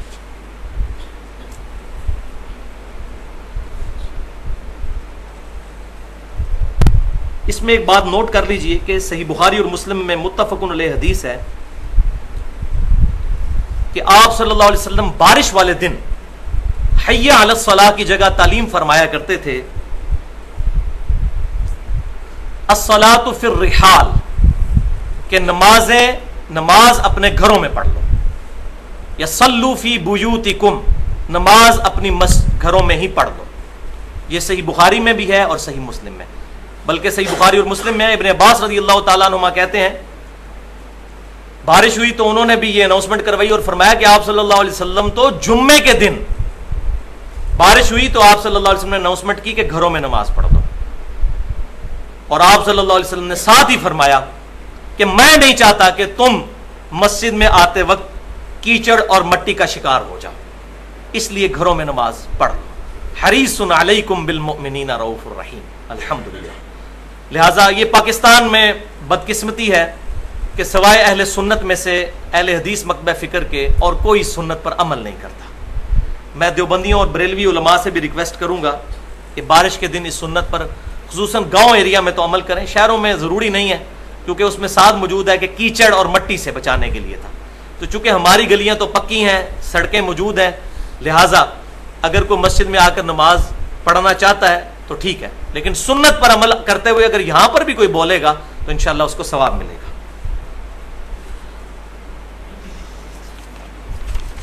پوائنٹ نمبر 9 صحیح مسلم میں حدیث ہے کہ ایک شخص نے اذان سنی مسجد میں, اس کے بعد مسجد سے باہر نکل گیا. سیدنا ابو ہریرہ رضی اللہ تعالیٰ عنہ وہاں موجود تھے. انہوں نے فرمایا اس نے ابو القاسم صلی اللہ علیہ وسلم کی نافرمانی کی ہے. اذان سن کر مسجد سے باہر نکل گیا. یعنی آپ صلی اللہ علیہ وسلم اس سے منع فرماتے تھے. اور یہ معذرت کے ساتھ یہ اکثر مولوی یہ کام کرتے ہیں, عام بندے نہیں. عام بندے تو بیچارے آتے ہی جماعت کی پہلی رکعت میں بڑی مشکل سے دوسری میں ملتے ہیں. میں نے اپنی زندگی میں تمام مکاتب فکر کے مولویوں میں یہ بیماری دیکھی ہے کہ ایگزیکٹ اذان کے وقت اذان ہو رہی ہوتی ہے اور مسجد سے باہر جا رہے ہوتے ہیں. ان کو پوچھیں بھائی کہیں جا رہے ہو, کہاں جا رہے ہو؟ جی کہیں جلسہ ہے. تو پہلے نکل جاتے, اب تمہاری تکبیر اولیٰ بھی رہ جائے گی. مستحب کام کے لیے اپنی تکبیر اولیٰ چھوڑ رہے ہو, نماز پڑھ کے چلے جاؤ. تم نے کون سا پہاڑ پٹ لینا ہے 15-20 منٹ کا ایڈوانٹیج لے کے. تو یہ اکثر مولویوں میں بیماری موجود ہے. مسجد میں اذان ہو گئی, اب مسجد میں بغیر شرعی عذر کے نہیں نکل سکتے. کہ پیشاب پخانے کے لیے کوئی نکل جاتا ہے, ٹھیک ہے وضو کر کے واپس. کیوں کہ آپ کو مسجد کی طرف بلایا جا رہا ہے, آپ پہلے ہی مسجد میں موجود ہیں, اور اتنی اکڑ ہے آپ میں کہ آپ اللہ کے لیے 15 منٹ انتظار نہیں کر سکتے, 10 منٹ انتظار نہیں کر سکتے, اور چلے جا رہے ہیں باہر. یہ بہت بڑا ظلم ہے. اس سے تو پرائورٹی شو ہوتی ہے کہ Allah is not over top priority. اگر اللہ ہماری ترجیح اول ہے, ان صلاتی و نسکی و محیای و مماتی للہ رب العالمین, بے شک میری نماز, میری قربانی, میرا جینا, میرا مرنا سب اللہ کے لیے ہے جو سارے جہانوں کا پالنے والا ہے. تو ہو ہی نہیں سکتا مسجد سے بندہ باہر نکلے. بخاری اور مسلم کی متفقن علیہ حدیث ہے, 7 لوگوں کو اللہ کے عرش کا سایہ نصیب ہوگا. ان میں سے ایک وہ ہے جس کا دل مسجد میں اٹک رہا ہو. تو جس کو مسجد سے الرجی ہو تو وہ کیسے اللہ کے عرش کا سایہ اس کو نصیب ہوگا. پوائنٹ نمبر 10, یہ مسئلہ بھی عام ہے کہ جس نے اذان دی ہے وہی اقامت کہے. تو بھائیو یہ روایت تو موجود ہے سنن نبی داؤد میں اور جامعہ ترمذی کے اندر بھی, لیکن یہ روایت اصول محدثین پر ضعیف ہے. اور خود امام ترمذی نے جامعہ ترمذی میں ساتھ لکھ دیا کہ اس روایت میں ایک راوی ہیں عبد الرحمن بن زید بن انعم الافریقی, وہ اہل حدیث کے نزدیک ضعیف راوی ہے. اہل حدیث سے مراد آپ یہ نہ سمجھیے گا کہ آج کے اہل حدیث کی بات ہو رہی. اہل حدیث محدثین کی ٹرم میں محدثین کو کہا جاتا ہے ان کے پیٹرن پر چلنے والے. آج اگر کوئی بندہ بھی کتاب و سنت کو حجت مانتا ہے, چاہے بریلوی ہے, دیوبندی ہے, سلفی ہے, وہ اہل حدیث اور اہل سنت ہی ہوگا اگر اس پیٹرن پر ہے. اگر خالی خلی لکھ لیتا ہے اپنے آپ کو سنی, اہل سنت و جماعت, اور سنت پر عمل کوئی نہیں ہے, تو خالی ٹائٹل لگانے سے بھائی کچھ نہیں ہونا. میں کئی دفعہ کہہ چکا ہوں کہ روح افزا کی بوتل کے باہر, شراب کی بوتل کے باہر اگر روح افزا لکھ لیں تو روح افزا بن کوئی نہیں جائے گی. اہل حدیث یا اہل سنت وہی ہوگا جو واقعی اس پیٹرن پر ہوگا, کتاب و سنت کو ماننے والا, اپنے مولویوں کے پیچھے نہیں.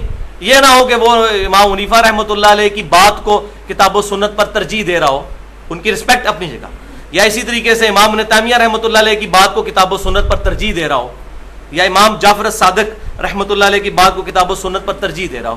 ان تمام ائمہ نے خود بتایا ہماری کوئی بھی بات کتاب و سنت کے خلاف ہو اس کو چھوڑ دو, یہ ان کی خود تعلیم ہے الحمدللہ. تو یہ حدیث بھی ضعیف ہوئی, لہٰذا اذان اور اقامت دو مختلف لوگ بھی دے سکتے ہیں. اس میں لڑائی نہیں, کیونکہ اکثر مسجدوں میں یہ لڑائی ہو جاتی ہے, مؤذن جو ہے سینہ تان کے کھڑا ہو جاتا ہے, جی اذان میں دیتی تو اقامت کیوں پڑی بھائی. تو یہ بھائی روایت تو پہلے ثابت کریں, یہ روایت کوئی نہیں ثابت. پوائنٹ نمبر 11, صحیح مسلم میں حدیث ہے کہ آپ صلی اللہ علیہ وسلم جب نمازیں جمع فرمایا کرتے تھے, یعنی ظہرین اور مغربین, ظہر اور عصر کو جمع کرنا اس کو ظہرین کہتے ہیں, اور تینوں طریقے سے درست ہے. ظہر کے ساتھ عصر ملا لیں, یا درمیان میں ملا لیں, جمع سوری کر لیں, یا عصر کے ساتھ ظہر ملا لیں, پہلے ظہر پھر عصر. اسی طریقے سے مغربین یعنی مغرب اور عشاء کو جمع کرنا. جب آپ صلی اللہ علیہ وسلم نے یہ جمع فرمانی ہوتی نمازیں تو اذان ایک کہلواتے اور اقامتیں دو ہوتی. جس طرح آج بھی جب لائیو حج دکھایا جاتا ہے تو مسجد نمرہ میں جب نماز ہو رہی ہوتی ہے تو اذان ایک ہوتی ہے, لیکن دو اقامت کے ساتھ ظہر اور عصر امام کعبہ جو ہے یا امام مسجد نمرہ جو ہیں وہ پڑھاتے ہیں. اسی طریقے سے مزدلفہ میں بھی جن لوگوں کو حج کی سعادت حاصل ہوئی ہے, الحمدللہ مجھے بھی سعادت حاصل ہوئی 2007 میں, تو وہاں پر لوگ ایک اذان اور دو اقامتوں کے ساتھ نماز کو جمع کرتے ہیں.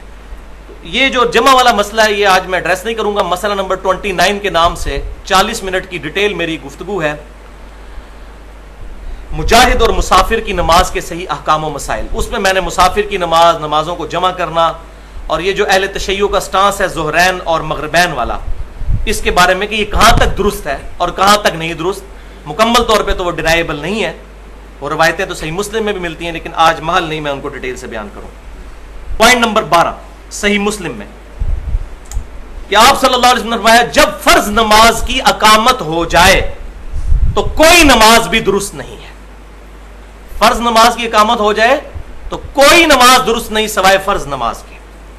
اب یہ کڑوی گولی ہے بھائی, کیونکہ ہمارے یہاں پر اہل سنت میں سے بریلوی اور دیوبندی حضرات فجر کی نماز بھی کھڑی ہوئی ہوتی ہے اور پیچھے آگے سنتیں پڑھ رہے ہوتے ہیں. یہ ظلم ہے, یہ آپ صلی اللہ علیہ وسلم کی نافرمانی ہے. آپ صلی اللہ علیہ وسلم نے اس سے منع فرمایا کہ جب اقامت ہوگی فرض نماز کی، اب ایون اگر آپ نماز پڑھ بھی رہے ہیں وہی نماز چھوڑ دیں. اگر آپ تشہد میں پہنچے ہوئے ہیں اور آپ کو یقین ہے کہ آپ پہلی رکعت پا لیں گے پھر تشہد مکمل کر لیں، لیکن ابھی 1 یا 2 رکعتیں رہتی ہیں تو آپ نماز کو وہیں پر توڑ دیں، کیونکہ اب کوئی نماز درست نہیں ہے. لہٰذا یہ فجر کی جو یہ 2 سنتوں والا مسئلہ ہے، اس کو بھی میں تھوڑا سا بیان کر دوں تاکہ یہ مسئلہ کلیئر ہو جائے کہ یہ فجر کی جو 2 سنتوں والا مسئلہ ہے بھائیوں، فجر کی 2 سنتیں اگر کسی کی چھوٹ گئی ہیں تو یہ بھی جائز ہے کہ وہ فرض کے فوراً بعد پڑھ لے.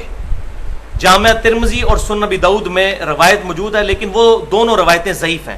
صحیح سند کے ساتھ صحیح ابن حبان میں اور صحیح ابن خزیمہ میں موجود ہے کہ آپ صلی اللہ علیہ وسلم فجر کی نماز پڑھا کر نکلے تو ایک صحابی کو دیکھا کہ وہ نماز پڑھ رہا ہے. آپ کھڑے رہے اس کے پاس. جب نماز پڑھ کر فارغ ہوا تو آپ صلی اللہ علیہ وسلم نے فرمایا کہ یہ کیا پڑھ رہے تھے؟ تو انہوں نے عرض کیا اللہ کے رسول میری 2 رکعتیں رہ گئی تھی میں وہ پڑھ رہا ہوں. تو آپ صلی اللہ علیہ وسلم خاموش ہو گئے. اس کو کہتے ہیں حدیث کی ٹرم میں حدیث تقریری، کہ جس عمل پر آپ صلی اللہ علیہ وسلم خاموش ہو جائیں وہ بھی سنت میں شامل ہے. آپ نے منع نہیں فرمایا کیونکہ نبی پر واجب ہوتا ہے غلط کام کو روکنا. ہم تو مصلحت کا شکار ہو سکتے ہیں، پروفٹ اگر مصلحت کا شکار ہو تو دین کا حصہ بن جائے گا. یہ بات سمجھ لیجیے، پروفٹ پہ ہر وقت فرض ہوتا ہے کہ غلط بات کو فوراً ٹوکے. تو آپ صلی اللہ علیہ وسلم کا اس کو انڈورس کرنا، ہاں یہ بات ضرور ہے کہ افضل یہی ہے کہ سورج نکلنے کے بعد وہ سنتیں پڑھی جائیں. وہ جامعہ ترمذی میں موجود ہے صحیح سند کے ساتھ. ابن عمر رضی اللہ تعالیٰ عنہما کہتے ہیں جس کی فجر کی 2 سنتیں چھوٹ جائیں تو وہ سورج نکلنے کے بعد یعنی اشراق کے وقت میں پڑھے. اور مفتی اعظم سعودی عرب جو ابن باز ہیں انہوں نے بھی اپنے فتوے میں یہی لکھا ہے کہ بہتر یہی ہے کہ بعد میں پڑھے، لیکن فوراً بعد پڑھنا بھی جائز ہے. اور اس میں یہ بھی شرط نہیں ہے کہ آپ مسجد میں اتنی دیر بیٹھے رہے، سورج نکلنے کا گھر چلے جائیں، گھر جا کے پڑھ لیں. لیکن وہ سنتیں پڑھنی ہیں کیونکہ آپ صلی اللہ علیہ وسلم سفر میں بھی سنتیں فجر والی نہیں چھوڑا کرتے تھے. تو فجر کی سنتوں کی اہمیت ہے الحمدللہ. لہٰذا اس میں یہ فجر کی 2 رکعتیں جو ہیں وہ استثناء ہے، آپ بعد میں پڑھ سکتے ہیں. لیکن یہاں ایک تلخ بات یہ ہے کہ روٹین بھی نہیں بنانی چاہیے کہ ہمیشہ ہی لیٹ آئیں اور فجر کے فرضوں کے بعد سنت پڑھنا شروع کر دیں. اس کا مطلب ہے کہ آپ صلی اللہ علیہ وسلم نے ایک ٹائم رکھا اس کا کہ فرضوں سے پہلے پڑھنی ہے اور آپ ہمیشہ لیٹ آ کے بعد میں پڑھ رہے ہیں. تو آپ جان بوجھ کر ہمیشہ اس کو ڈیلے کر رہے ہیں سستی کی وجہ سے، تو آپ اس ٹائم کو بدل رہے ہیں. تو یہ تو اللہ معافی دے، میں تو چونکہ فتویٰ نہیں لگاتا بدعت کا، لیکن جو لوگ بدعت والے معاملے میں بڑے سخت ہیں ان کی ڈیفینیشن کے تحت تو یہ بدعت بن جاتی ہے. میں نہیں کہتا، لیکن ان کی ڈیفینیشن کے تحت یہ بدعت بن جاتی ہے. اس کو روٹین بنانا کہ ہر روز ہی لیٹ کر کے پڑھنا. پوائنٹ نمبر 13 صحیح بخاری اور مسلم کی متفق علیہ حدیث ہے کہ آپ صلی اللہ علیہ وسلم عیدین کی جو نماز ہوا کرتی تھی وہ بغیر اذان اور اقامت کے پڑھایا کرتے تھے. عید کی نماز میں نہ اذان ہے نہ اقامت ہے، یہ اس کی خاصیت ہے. اسی طریقے سے جنازے کے لیے بھی کوئی اذان نہیں ہے اور نہ اس میں رکوع اور سجدے ہیں. لہذا یہ حدیث اہل بدعت کا رد کرتی ہے جو اکثر یہ کہتے ہیں جی دسوں منع کتنے ہے، جی منع کدھر ہے؟ اذان سے پہلے درود شریف پڑھیں تو ہم کہتے ہیں بھائی یہ ثابت نہیں. وہ کہتے ہیں جی منع کدھر ہے؟ تو بھائی یہ سوال ہی غلط ہے. دین کے معاملات میں یہ نہیں دیکھا جائے گا کہ منع کدھر ہے، دین میں دیکھا جائے گا ثابت کہاں ہے. کیوں کہ میں کہتا ہوں چیلنج ہے میری طرف سے، کسی ضعیف روایت سے ثابت کریں کہ آپ صلی اللہ علیہ وسلم نے عید کی اذان دینے سے اور جنازے کی اذان دینے سے منع کیا ہو. منع تو کوئی نہیں سے کرتا، لیکن یہ نہ بریلوی دیتے ہیں، نہ دیوبندی دیتے ہیں، نہ اہل حدیث دیتے ہیں، نہ شیعہ دیتے ہیں. تو ان سے پوچھیں بھائی اذان دینا تو بڑے ثواب کا کام ہے. بخاری اور مسلم کی حدیث ہے جب اذان دی جاتی ہے تو شیطان 36 میل دور بھاگ جاتا ہے. تو جو سال کے بعد نماز پڑھنے آئے عید کی اس دن تو 3-4 اذانیں ہونی چاہیے تاکہ جو بیچارے سال بعد مسجد میں آنے لگے تو شیطان کو دور کریں. تو وہ آپ دیتے ہی نہیں ہو، تو بڑا اچھا کام ہے دیا کرو. تو کہتے ہیں نہیں اصل میں ثابت کوئی نہیں. تو ان کو کہ آپ کی تو ڈیفینیشن ہی یہ نہیں، آپ کہتے ہیں منع کوئی نہیں ہو. تو منع تو کوئی نہیں، دیں بسم اللہ پڑھیں. تو معاذ اللہ استغفر اللہ، یہ جو ڈیفینیشن جو بدعت کے حوالے سے کی ہوئی ہے نا، اس سے تو دین کا جنازہ ہی نکل جائے گا. تو دین کے معاملے میں دیکھا جائے گا ثابت ہے یا نہیں. دنیا کے معاملے میں واقعی یہ ہے، یہ دیکھا جائے گا منع تو نہیں، کیونکہ صحیح مسلم میں حدیث ہے انتم اعلم بامر دنیاکم، تم دنیا کے کاموں کو بہتر سمجھتے ہو. اس پہ میں نے بڑی خطرناک گفتگو کی ہے. خطرناک اس لیے کہہ رہا ہوں کہ اس میں بڑی تلخ حقائق بھی موجود ہے.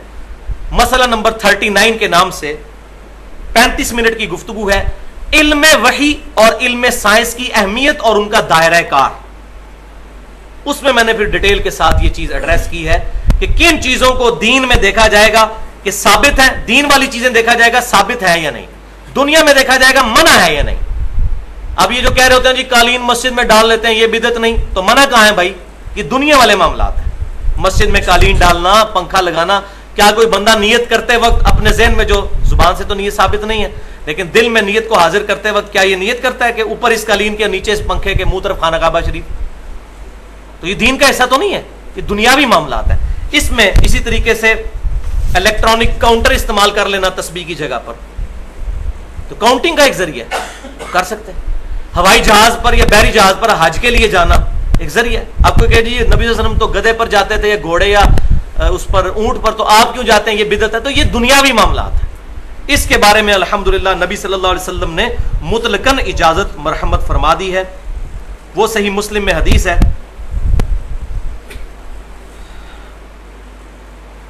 کہ یہ حدیث بدعت کی سپورٹ میں بھی پیش کی جاتی ہے. میں چاہ رہا ہوں کہ یہاں پر ہی میں اس کو ایڈریس کر کے یہ بدعت والا مسئلہ تو ٹھپ کر دوں. تو ابھی ٹائم تو ہو چکا ہے لیکن 10-12 منٹ شاید اوپر لگ جائیں، لیکن یہ کنکلوژن ہو جانی چاہیے یہاں پر. یہ بہت امپورٹنٹ چیز ہے کہ بخاری صحیح مسلم میں ایک حدیث ہے کہ کچھ نیو مسلمز جو ہیں آپ صلی اللہ علیہ وسلم کی خدمت میں حاضر ہوئے. بڑے غریب تھے، بدن پر کپڑا بھی نہیں تھا اور ان کی صحت ایسی تھی جیسے ان پر فاقے ہیں. تو آپ صلی اللہ علیہ وسلم حریص علیکم بالمؤمنین رؤوف الرحیم، دل پسیج گیا. آپ صلی اللہ علیہ وسلم مسجد نبوی میں آئے، خطبہ ارشاد فرمایا. اس میں آپ صلی اللہ علیہ وسلم نے یہ سورۃ الحشر کی آیت بھی پڑھی، بسم اللہ الرحمن الرحیم، یا ایھا الذین آمنوا اتقوا اللہ ولتنظر نفس ما قدمت لغد.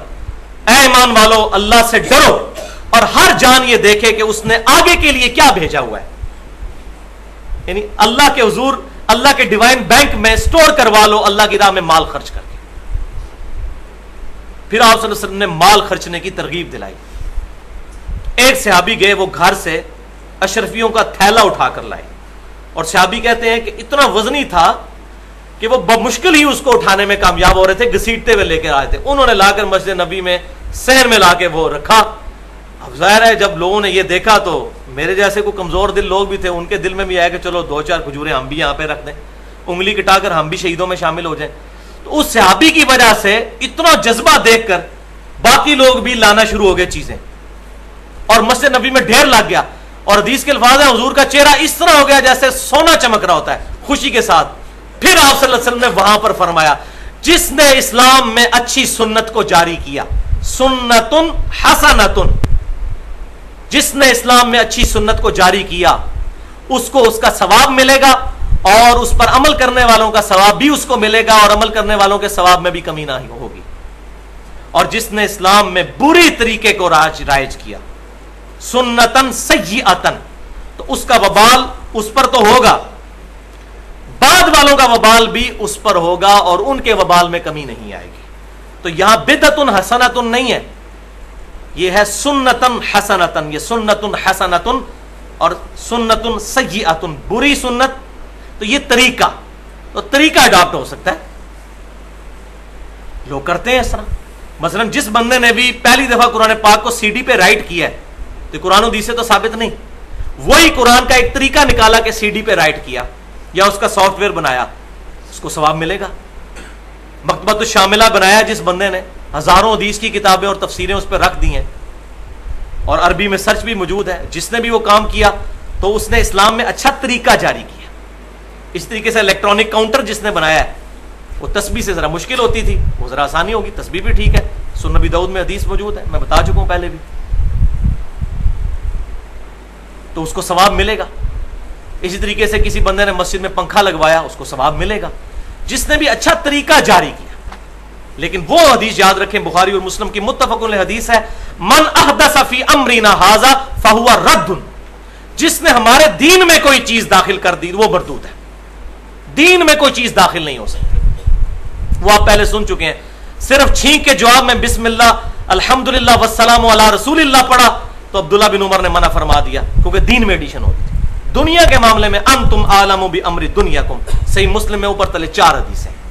تو یہ والا فرق بھی آپ سمجھ لیجئے کہ یہ دین والا معاملہ اور دنیا کا معاملہ جو ہے، کیونکہ اگر یہ ڈیفینیشن مان لی جائے بدعت کے حوالے سے کہ جی کوئی بھی کام اچھی نیت سے دین میں داخل کر دیا جائے بدعت کوئی نہیں، تو پھر آپ وسلم کا وہ خطبہ جو ہے معاذ اللہ فضول ہوا کرتا تھا، معاذ اللہ. اما بعد فإن خیر الحدیث کتاب اللہ وخیر الہدی ہدی محمد صلی اللہ علیہ وسلم، سب سے بہترین اور ہدایت یافتہ راستہ محمد صلی اللہ علیہ وسلم کا ہے. وشر الامور محدثاتها، اور تمام بدترین کام وہ ہیں جو نئے دین میں داخل کیے جائیں. وکل محدثۃ بدعہ، اور تمام نئے کام بدعتیں ہیں. وکل بدعۃ ضلالہ، اور تمام بدعتیں گمراہیاں ہیں. وکل ضلالۃ فی النار، اور تمام گمراہیاں دوزخ میں لے جانے والی ہیں. صحیح مسلم میں بھی، سنن نسائی میں بھی، مسند امام احمد میں بھی صحیح سند کے ساتھ موجود ہے. تو پھر آپ کیوں کہتے تھے اگر کوئی جو بھی نیکی کی نیت سے کر لیا جائے یہ بدعت ہے ہی نہیں ہے، تو پھر حضور کو یہ کہنے کی ضرورت نہیں، نیکی کی نیت سے ہی کام شروع ہوتا ہے.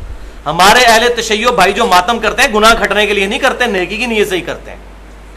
لہٰذا اس میں یہ بات سمجھ لیجئے، یہ پینڈولم کی دو ایکسٹریمز ہیں، دو ایکسٹریمز. ایک ایکسٹریم یہ ہے کہ ہر چیز کو بدعت کہہ دینا، جس میں چند ہمارے خصوصاً اہل حدیث مکتبہ فکر میں فنیٹک قسم کے مولوی ہیں، ہر بات پہ بدعت کا فتویٰ بول دیتے ہیں. سب کی نہیں میں بات کر رہا، بڑے احتیاط والے لوگ بھی موجود ہیں. اور دوسری ایکسٹریم وہ ہے جو ہمارے دیوبند اور بریلوی اور شیعہ مکتبہ فکر میں ایسے لوگ ہیں جو کہتے ہیں نہیں نیکی کا کام ہے خیر ہے کر لو، اور ہر چیز کو انہوں نے اچھی بدعت بنا کے تو دین میں داخل کر لیا. تو درمیان کا راستہ اس میں یہ ہے کہ جو دین کے معاملات ہیں اس میں ایڈیشن نہ کی جائے، اور کوئی بھی نہیں کرتا چند ایک چیزوں کے سوا. کوئی فجر کے 3 فرض نہیں پڑھتا یا 4 فرض، پتہ ہے ان کو منع تو کوئی نہیں نا 4 فرض پڑھنا، تو کہتے ہیں نہیں تعلیم ہی 2 فرمایا ہے. تو بھائی اسی طریقے سے باقی چیزیں بھی جو ہے وہ دیکھے تعلیم فرمائی ہے یا نہیں. اس مسئلے کو بڑی احتیاط کے ساتھ سمجھنے کی ضرورت ہے، ورنہ یہ فتویٰ بازی کے چکر میں جو ہے وہ اجتہاد کی آڑ میں وہ ہر چیز کو اچھی بدعت کہہ کے اڈاپٹ کرتے چلے جاتے ہیں. تو میرا یہ ہے میں بدعت کے معاملے میں درمیانی موقف رکھتا ہوں کہ دین کے معاملات میں چیزیں دیکھی جائیں اور بڑی احتیاط کے ساتھ. دین میں بھی دین کے ساتھ بعض اوقات ڈائریکٹ دین میں چیزیں داخل نہیں ہوتی لیکن انڈائریکٹ ہوتی ہیں. جس طرح ابھی جو گستاخ رسول والا ایشو شروع ہوا اس میں نے پورا لیکچر بھی دیا تھا تقریباً 80 منٹ کا. تو پوری دنیا میں احتجاج ہو رہا ہے. اب ظاہر ہے یہ قرآن و حدیث سے تو ثابت نہیں ہے احتجاج، لیکن پوری امت نے اجماع کیا. حرمت رسول کانفرنسز ہو رہی ہیں، گستاخ رسول کے خلاف ریلیز نکالی جا رہی ہیں. اب یہ جو سارے معاملات ہو رہے ہیں، اب یہ بیوقوفی ہے کوئی کہ جی یہ ثواب کی نیت سے نہیں ہو رہے تو گناہ کھٹنے کے لیے ہو رہے ہیں، ثواب کی نیت سے ہی ہو رہے ہیں. اور اگر آپ کہتے ہیں نہ ثواب ہے نہ گناہ تو پھر آپ کو یہ کام کرنا ہی نہیں چاہیے، کیونکہ مومن تو لو کام سے پرہیز کرتا ہے. یہ ثواب کے لیے ہو رہی ہیں حرمت رسول کانفرنس الحمدللہ، اور یہ کوئی بدعت نہیں ہے. اسی طریقے سے بخاری شریف کی تکمیل کا پروگرام کرنا کوئی بدعت نہیں ہے. یہ سارے انتظامی معاملات ہیں. یہ ہمارا یہ درس ہو رہا ہے نبی صلی اللہ علیہ وسلم سے تو ہفتے کی رات کو ثابت نہیں ہے. تو اصل دین میں موجود ہے، اس میں دنیاوی معاملات کے اعتبار سے کوئی چیزیں بعض اوقات کرنی پڑتی ہیں تو بدعت کے حکم میں داخل نہیں ہے. یہاں پر ایک کریٹیکل چیز ہے جو میں بیان کر دوں، جو صحیح بخاری سے بڑا کوٹ کرتے ہیں. میں نے اس پر پوری ڈیٹیل سے گفتگو بھی کی ہے. مسئلہ نمبر 20 کے نام سے حرمین شریف فین میں 20 تراویح کا مسئلہ 40 منٹ کی، اس میں نے یہ بتایا ہے یہ تراویح کے کانٹیکسٹ میں جو صحیح بخاری میں حدیث ہے کہ سیدنا عمر نے جب تراویح شروع کروائی تو اس وقت ایک جملہ بولا تھا نعم البدعۃ ھذہ، یہ کتنا اچھا نیا کام ہے جو میں نے شروع کیا. تو کہتے ہیں دیکھو جی اچھی بدعت کہا تو بری بھی ہوتی ہے اچھی بھی ہوتی ہے. بھائی یہ بتائے تراویح کو جماعت کے ساتھ پڑھنا بدعت ہے؟ آپ صلی اللہ علیہ وسلم نے 3 دن تو پڑھی نا، اس کے بعد منع نہیں فرمایا. اور آپ صلی اللہ علیہ وسلم کی خواہش بھی تھی، بخاری اور مسلم کے الفاظ ہیں مجھے ڈر ہے تم پر فرض نہ ہو جائے. اور آپ کی منشا کو سمجھنے والے صحابہ تھے، صحابہ نے اجماع کیا کہ 3 دن آپ نے پڑھی، اسی کو رینیو کیا. لہذا بدعت کا مطلب ان معنوں میں کہ کوئی نیا کام، مردہ سنت کو زندہ کرنا، اس کو اگر کوئی کہے نا اچھی بدعت، تو بدعت لغت کے معنوں میں کہ نیا کام، مر چکا تھا دوبارہ سے سنت زندہ کی، تو یہ جائز ہے، سیدنا عمر کی سنت ہے. جس طرح میں اب سمجھانے کے لیے کہتا ہوں کہ الحمدللہ میں نے پگڑی باندھنی شروع کی، جس کی وجہ سے کئی لوگوں نے شروع کی تو یہ مردہ سنت زندہ ہوئی، تو میں کہہ سکتا ہوں نعم البدعۃ ھذہ، کیونکہ صحیح بخاری اور مسلم کی متفق علیہ حدیث ہے آپ صلی اللہ علیہ وسلم نے فتح مکہ کے موقع پر کالی پگڑی باندھی ہوئی تھی. المستدرک الحاکم میں صحیح سند کے ساتھ ہے سیدنا سعد بن ابی وقاص نے سفید کلر کی پگڑی باندھی تو اس پہ شملہ نہیں چھوڑا تھا، یہ شملے 2، تو آپ صلی اللہ علیہ وسلم نے کھول کر اپنے مبارک ہاتھوں سے ان کو باندھی سفید کلر کی پگڑی، اور ایک چپے کے برابر شملہ چھوڑا اور فرمایا سعد اس طرح پگڑی باندھا کرو خوبصورت لگتی ہے. تو اب یہ مردہ سنت، مردہ ایسی ہوئی ہے کہ اس کا کچومر بھی نکال دیا، ننگے ساتھ نماز پڑھی جاتی ہے. اور پھر جی وہ ہو جاتی ہے، وہ تو داڑھی کے بغیر بھی نماز ہو جاتی ہے. بھائی داڑھی بھی کوئی نماز کی شرط نہیں، تو ممبر پہ کہا کریں کہ بغیر داڑھی کے بھی نماز ہو جاتی ہے. تو نہیں اس سے تو سنت سے نفرت پیدا ہوگی. تو یہ سنت نہیں ہے, اس سے نفرت کیوں پیدا کرواتے ہیں؟ یہ کیا کہ ننگے سر نماز ہو جاتی ہے. یہ تو بریلوی دیوبندی بھی نہیں کہتے ہیں, ان کے علماء بھی, کہ ننگے سر نماز نہیں ہوتی ہے. لیکن مسئلہ یہ ہے کہ اگر کوئی اپنے آپ کو سنی سمجھتا ہے یا کہتا ہے میں اہل سنت یا اہل حدیث ہوں, تو حدیث پر عمل کرے. اور میں نے یہ چیلنج کیا ہوا ہے تمام علماء کو کہ آپ صلی اللہ علیہ وسلم سے ایک رکعت ننگے سر ثابت کریں. ہاں, جب آپ صلی اللہ علیہ وسلم کے پاس وسعت نہیں تھی تو ایک چادر میں بھی آپ نے نماز پڑھی ہے. اس وقت آپ کا کپڑا نہیں تھا. آپ کے پاس اگر کپڑا نہیں ہے, واسکٹیں اوپر چڑھائی ہوئی ہیں, گونے وہ عورتوں والی اوپر چڑھائی ہوئی ہیں رنگین کلر کی, صرف چڑ جو ہے وہ ٹوپی اور پگڑی کے ساتھ ہے. اور یہ رومال بھی جو سرخ باندھ رہے ہیں جائز ہے, لیکن یہ سنت نہیں ہے. سنت پگڑی ہے.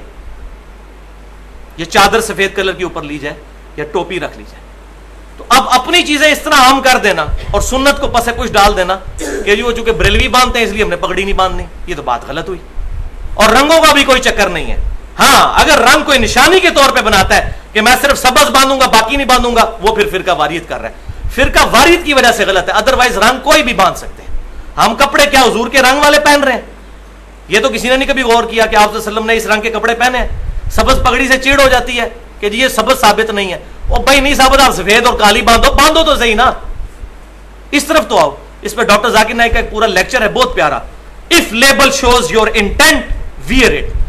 اگر گیٹ اپ لیبل جو ہے آپ کے اسلام کو شو کرتا ہے تو یہ 3 چیزیں آپ کو پہننی چاہیے: سر ڈھانپنا, داڑھی اور شلوار ٹخنوں سے اوپر. اس پہ اس کا انگلش میں لیکچر بہت زبردست الحمدللہ اس نے اس معاملے کو کنکلوڈ کیا ہے. Point number 14. اب یہ 2 پوائنٹ رہ گئے, انشاءاللہ یہ 5-7 منٹ میں کور ہو جائیں گے انشاءاللہ. اس پر بھی اجماع ہے کہ بچے کے کان میں اذان دی جائے. بچہ جو پیدا ہو نو مولود, اس کے کان میں اذان دینے پر اجماع ہے. صحیح حدیث اہل سنت کے ہاں تو کوئی موجود نہیں ہے. ایک ہی روایت ہے جامعہ ترمذی میں, لیکن اس روایت کے اندر عاصم بن عبید اللہ جو ہیں وہ ضعیف راوی ہیں. اور روایت میں آپ کو بیان کر دیتا ہوں کہ جب حسن بن علی رضی اللہ تعالیٰ عنہما پیدا ہوئے, سیدنا حسن, تو نبی صلی اللہ علیہ وسلم نے ان کے کان میں اذان دی, لیکن یہ روایت ضعیف ہے. اہل تشیع کے ہاں روایتیں ملتی ہیں کہ اذان دینا سنت سے بھی ثابت ہے, لیکن چونکہ پوری امت کا اجماع ہے اور جس مسئلے میں اجماع ہو وہاں قرآن و سنت سے دلیل کی ضرورت ہی نہیں رہتی. نمازیں 5 ہیں یا 3 ہیں یا 2 ہیں, اجماع ابھی 5 ہے. وہ جمع کرنے والا معاملہ الگ سے, لیکن 5 ہی پڑھتے ہیں سارے. تو جب اجماع ہو تو پھر دلیل کی ضرورت نہیں ہوتی. دلیل وہاں ہوتی ہے جہاں پر اختلاف ہو جائے. لہٰذا اجماع ہے کہ بچے کے کان میں اذان دی جائے. اور یہ جو کہا جاتا ہے ایک کان میں اذان دوسرے میں اقامت, یہ کوئی ثابت نہیں. اذان ہی دینی چاہیے. اور یہ بھی ضروری نہیں کہ کان میں ایسے رکھ کے وہ پھونکنا ہے. بچہ کان سے انشاءاللہ سنے گا. آپ سب لوگ کان سے ہی سن رہے ہیں نا, تو آپ بچے کے پاس بس اذان دے لیں, وہ کان سے ہی انشاءاللہ سنے گا, بے فکر رہیں, وہ زبان سے نہیں سنے گا. اور یہاں پر یہ بات بھی یاد رکھیں کہ قبر پر اذان دینا ثابت کوئی نہیں ہے. جس طرح ہمارے بریلوی بھائی قبر پر اذان دیتے ہیں اور کہتے ہیں جی اس سے ہم چاہتے ہیں کہ وہ منکر نکیر کے سوالات کے جواب میں اس کو آسانی رہے, تو یہ کسی صحیح سند کے ساتھ روایت ثابت کوئی نہیں ہے کہ قبر پر اذان دی جائے. صحیح سند کے ساتھ سنن نبی داؤد میں جو ہماری ٹینشن ہے کہ مردے کے لیے دعا, تو سنن نبی داؤد میں صحیح سند کے ساتھ ثابت ہے کہ آپ صلی اللہ علیہ وسلم نے فرمایا, جس کا مفہوم کچھ اس طرح ہے کہ جب مردے کو دفنا چکو پھر اپنے بھائی کے لیے قبر کے سوالات پہ استقامت کے لیے دعا کرو. تو قبر پر جا کر مردے کے لیے دعا کرنا دفنائے ہوئے کو کہ اللہ تعالیٰ اس کو قبر کے سوالات میں آسانی دے, تو یہ ہے اس طریقے سے آسانی کروائیں. اذان دے کر آسانی نہ کروائی جائے. پوائنٹ نمبر 15 ہے, وہ ہے اذان کی اجرت اور مؤذن کی تنخواہ. یہ ہے آخری مسئلہ جو کڑوا میں نے اینڈ پہ رکھا ہوا تھا. تو بھائیو, سنن نبی داؤد اور جامعہ ترمذی میں حدیث موجود ہے کہ آپ صلی اللہ علیہ وسلم نے صحیح سند کے ساتھ اذان کی اجرت کے معاملے میں سختی فرمائی ہے. اور آپ صلی اللہ علیہ وسلم نے فرمایا, اذان پر اس بندے کو نامزد کرو جو اذان کی اجرت نہ لے. اور مؤذن والنٹیئر ہی ہونا چاہیے. اور الحمدللہ یہ ہماری خوش قسمتی ہے کہ مسلمانوں کی اکثریت مسجدوں میں, بریلوی, دیوبندی, اہل حدیث, اہل تشیع کی مسجدوں میں والنٹیئر لوگ ہی اذان دے رہے ہوتے ہیں, رضا کارانہ. بہت کم ہے جہاں پر مؤذن رکھے ہوتے ہیں. یہ الحمدللہ اجماع کی برکت آپ دیکھ لیں کیسا اتفاق ہو گیا اس مسئلے پہ. تو لہٰذا اسی کو انڈورس کرنا. مسجد کے لیے اگر خدمت کے لیے آپ کو خادم رکھتے ہیں, اس کو تنخواہ دیتے ہیں, کوئی مسئلہ نہیں اس میں. الحمدللہ میں سورۃ البقرہ میں بتا چکا ہوں کہ جو اسلام کی خدمت کے لیے اپنے آپ کو وقف کرتے ہیں ان کی خدمت کرنے میں کوئی حرج نہیں ہے، لیکن جہاں آپ صلی اللہ علیہ وسلم پرٹیکولر منع فرما دیں تو وہاں پر ڈرنا چاہیے. اذان کی اجرت نہیں، ویسے آپ خادم مسجد کے لیے رکھا ہے، وہ اپنے شوق سے اذان دے دیتا ہے تو ٹھیک ہے دے، کیونکہ اس کا اجر تو آپ نے لینا ہے اللہ تعالیٰ سے. نبی صلی اللہ علیہ وسلم کی صحیح بخاری اور صحیح مسلم کی متفق علیہ حدیث ہے کہ قیامت والے دن سب سے اونچی گردنیں ان لوگوں کی ہوں گی جو مؤذن ہیں. کتنی بڑی فضیلت. اور دوسری فضیلت صحیح بخاری اور صحیح مسلم کی متفق علیہ حدیث ہے، بہت زبردست، کہ آپ صلی اللہ علیہ وسلم نے فرمایا مؤذن جب اذان دیتا ہے تو جہاں جہاں اس کی آواز جاتی ہے جو جن اور انسان اس کی آواز سنتے ہیں، حتیٰ کہ جتنی اور مخلوقات آواز سنتی ہیں، قیامت والے دن اس کی اذان کی گواہی دیں گے. اتنی بڑی فضیلت ایک مؤذن کو مل رہی ہے، چند ٹکوں کی خاطر وہ کیوں خراب کرتا ہے؟ اور ہمارے عموماً ٹریڈیشن میں یوں ہی سمجھا جاتا ہے کہ شاید مؤذن جو ہے نا کوئی تھکڑ سا بندہ ہے جو اس کو اذان کے لیے، بعض اوقات امام مسجد بھی اپنی توہین سمجھتے ہیں کہ اذان نہیں، اذان کوئی اور دے. اذان تو فضیلت والی چیز ہے، شوق سے اذان دینی چاہیے. اور یہ ٹھیکیدار بھی نہیں بن جانا چاہیے. مسجدوں میں کچھ لوگ ٹھیکیدار بنے ہوئے ہیں اذانوں کے کہ وہ کہتے ہیں ہم نے اذان دینی ہے. یہ بہت بڑا ظلم ہے. ہر مسلمان کو بڑھ چڑھ کر اجازت ہونی چاہیے کہ وہ اذان دے. اس معاملے میں جو ہے وہ سختی سے نہیں، اپنے بھائی کے لیے وہی پسند کرو. بخاری اور مسلم کی متفق علیہ حدیث ہے، تم میں سے اس وقت تک کوئی شخص مومن ہی نہیں ہو سکتا جب تک کہ وہی چیز اپنے بھائی کے لیے پسند نہ کرے جو اپنے لیے پسند کرتا ہے. تو اس میں جو مؤذن حضرات ہیں ان کو اپنا دل گردہ جو ہے ذرا کھلا رکھنا چاہیے. اللہ سے دعا ہے جو حق بات میں نے کہی ہمارے دلوں میں راسخ فرمائے. اگر جذبات میں میرے منہ سے کوئی غلط بات نکل گئی تو اللہ تعالی ہمارے دلوں سے محو کر دے. ہمیں کتاب و سنت اور اجماع کی تعلیمات کو سلف صالحین، صحابہ، تابعین، تبع تابعین کے منہج کے مطابق عمل کر کے دوسروں تک پہنچانے کی توفیق عطا فرمائے. سبحانک اللہم و بحمدک اشہد ان لا الہ الا انت استغفرک و اتوب الیک وما علینا الا البلاغ المبین.